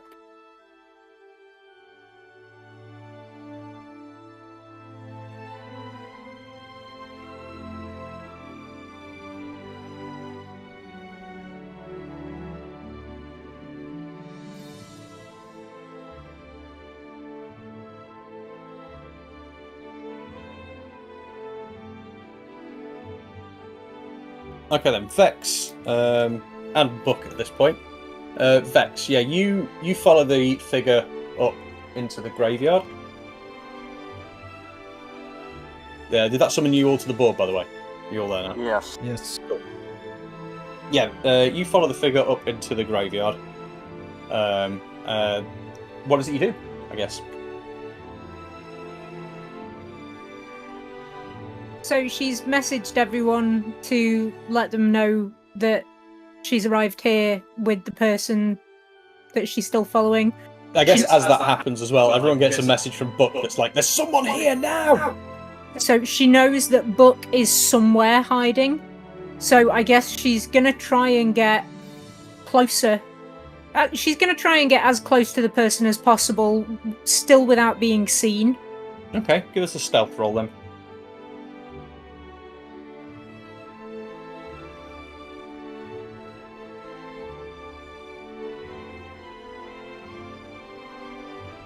Okay, let me roll counter to that.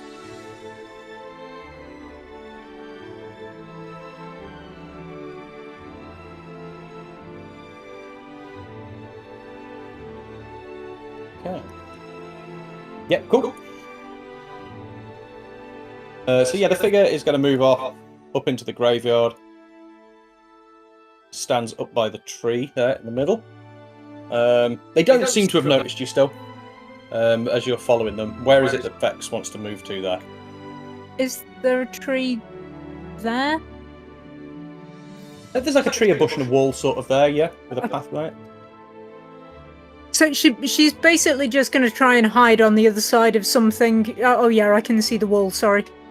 So yeah, she just hides on the other side of this wall. Do remember that we have the light rules in this game. Okay. Yeah. Yeah, so she'll hide. No, she'll stay where she was. So yeah, she's got the tree in between her and the person, but she's, yeah, okay, yeah, I see. as close as possible. Cool. Yeah, as you get those messages, Thad and Alarion, from Buck and Vex, is there anything else you guys want to do? I mean, Alarion's already running here as fast as possible. So let's give me a athletics check for Alarion. Let's see how long it takes him to get here. Let's go. 8. An 8. Yeah. Yeah, you're still on the way. You're not you get another message from both Buck and Vex being like, yeah, someone's here. Yeah, Buck says someone's here now, and Vex is, what did yours say? Just to say, like, I followed them to the graveyard and they're still here. Keep me updated till message frantic. Cool. So, just before you carry on, basically, she's waiting, but I'd like to say she's waiting with a reaction. Okay. So she doesn't want them to be able to summon anything. So she sees that person take a scroll out their pocket or start doing anything that looks like they're casting a magic ritual, she is going to interrupt. Okay. Cool, sure thing.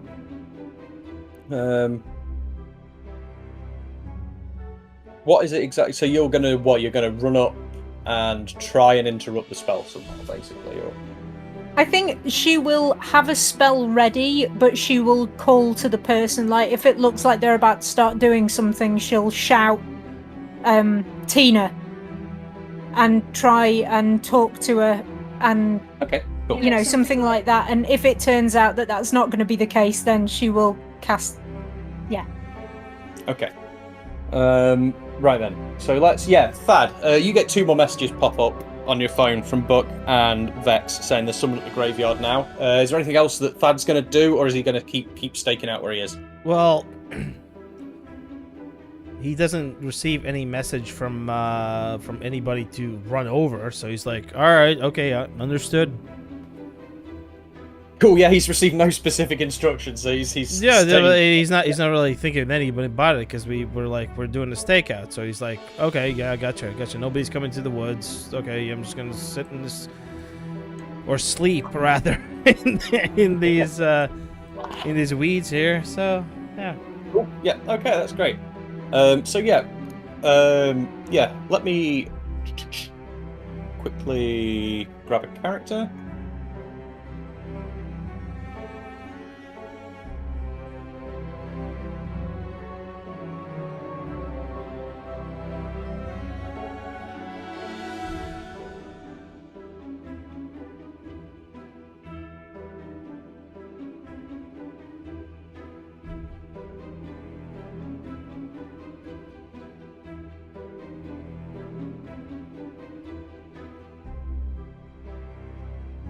Okay, one sec.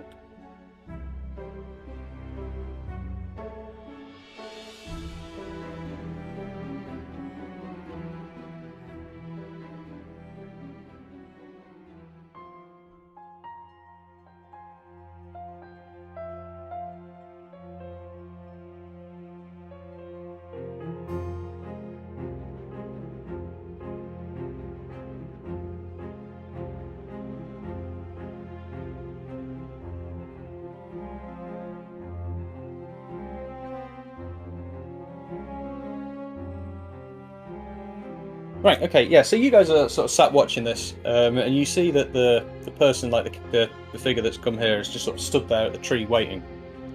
And sort of out of nowhere, I don't know Vex's ability to see sort of magic and stuff like that, but two figures appear. One other hooded figure, and then one smaller figure that just sort of looks like a cat to you. She doesn't have any ability to see magic, but she does have dark vision. So if they're within 60 feet, she can. Yeah. And it also appears to be wearing a hat.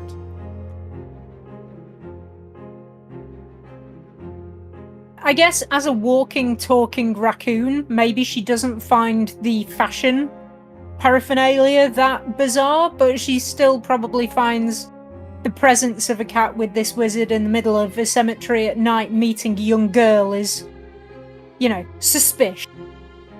At this point, Vex sends another message, not to Book this time because she knows he's here, but to Alarion and to Thad, saying, "Where the hell are you? That hooded figure has turned up and we're going to need you here." And then, she's just going to stay waiting. Stay hiding. Okay, cool. I guess Thad and Alarion. Alarion, do you want to give us another athletics? Yeah. See where you're at. Got 4. You're about 3/4 of the way there still. Yeah, this last bit, you're pretty winded. Oh my god.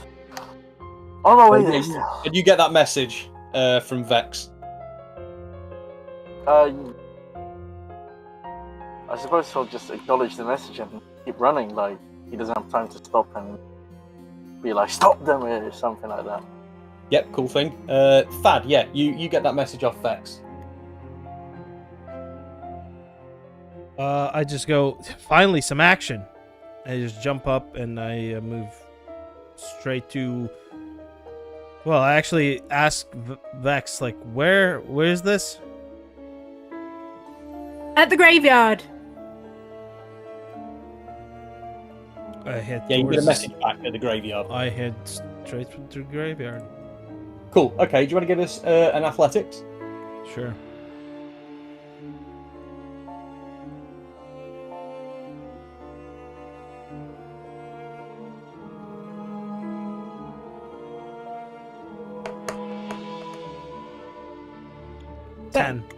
Okay, yeah, cool. Yeah, you're off and making good time. You're running on your way there. Okay, Vex and Buck, you both sort of see that you can barely hear like a hushed conversation, like whispers between the two figures there. And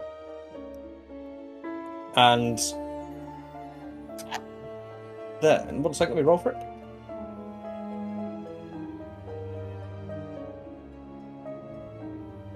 And yeah, and as those sort of like hushed whispers, they stop, and then they start to become very rhythmic, almost like a very quiet chant.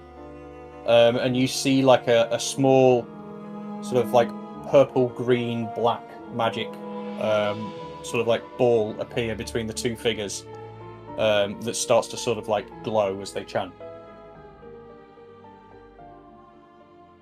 Okay, she's gonna very quickly send a message to Book that just says shit, shit, shit. And then she's gonna jump out from behind the tree and shout, "Tina, you need to stop this because I don't want to hurt you." Okay. Give me a guess. Oh shit! Ignore that. Sorry, that was. Give me a performance check. I guess intimidation, maybe. Persuasion. Or persuasion. It depends how you're saying it, really. No, she's saying it in a friendly way right now. She's not being like, "Stop what you're doing or I'll kill you." It's, "Tina, think about what you're doing." So when you say that one of the shorter of the two figures turns to look at you, and you hear a voice that says, as that happens, that goes, "No, you will not interrupt my business." And like this, all of a sudden, like Tina's eyes glow purple. That you can see from where you are because of the light, and she snaps back around and continues to chant.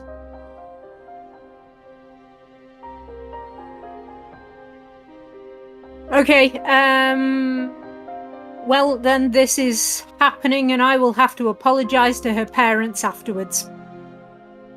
I'm gonna cast Magic Missile. Okay. You create 3 glowing darts of magical force, 1 aimed at each of them. Oh my god. So it's 1d4 plus 1. It's not a lot of damage, but any amount of damage will stop them from concentrating. So that's what she's going for right now. Okay, and I guess roll initiative. Okay. So that's 5 damage on the first missile. 3 damage on the second. And 2 on the third.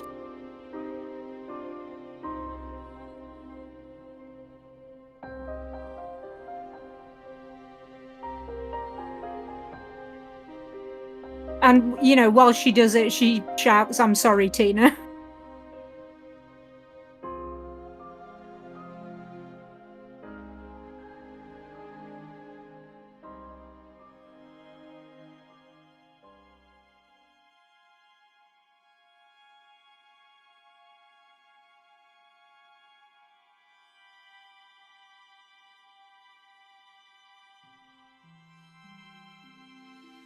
Right, did you give me initiative? You 6. did, yeah.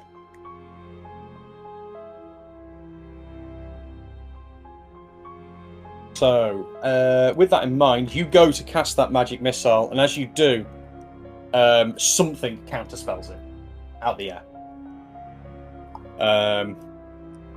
And you hear again that voice that goes, No, you will not disturb my business. and that is where we're going to end the session for today. No! It was so good. Yeah. Should have run faster, huh?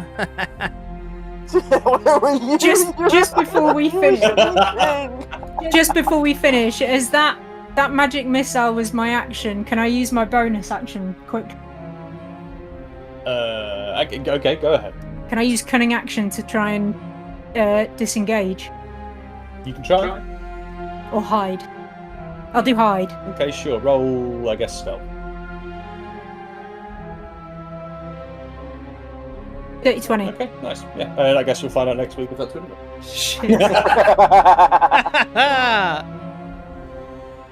Alright, what a session. What a session. Well played, everyone. Well played. What a session.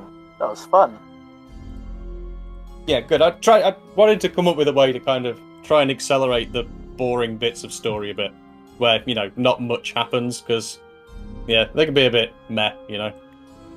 Yeah, I think we kind of... I There's a disagree. slow burn. I disagree. The story bits are also exciting, at least for me. Oh, no, sorry, I don't mean like that. I mean, like, slow story, where, like, nothing is really... So, you know, like, when you're... You know when you've, like, almost exhausted all the bits of, like... Breadcrumbs? Yeah, you know, you've, like, exhausted your trail and stuff like that, and there isn't really anything for you to There's do. not much else to do, yeah. Other than be completely freeform and hope you land on the right thing. Yeah. Which, yeah, I guess can be fun in the right situation, but I kind of wanted you guys to at least be able to get some direction with it, you know, like, easier, because I felt like just being like, well...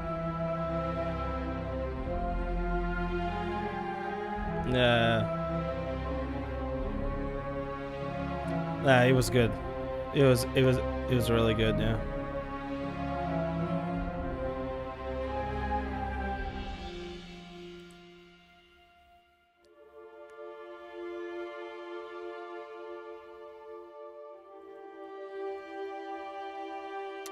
I need to go to an event, but if I'm not needed there, then I'll join you guys.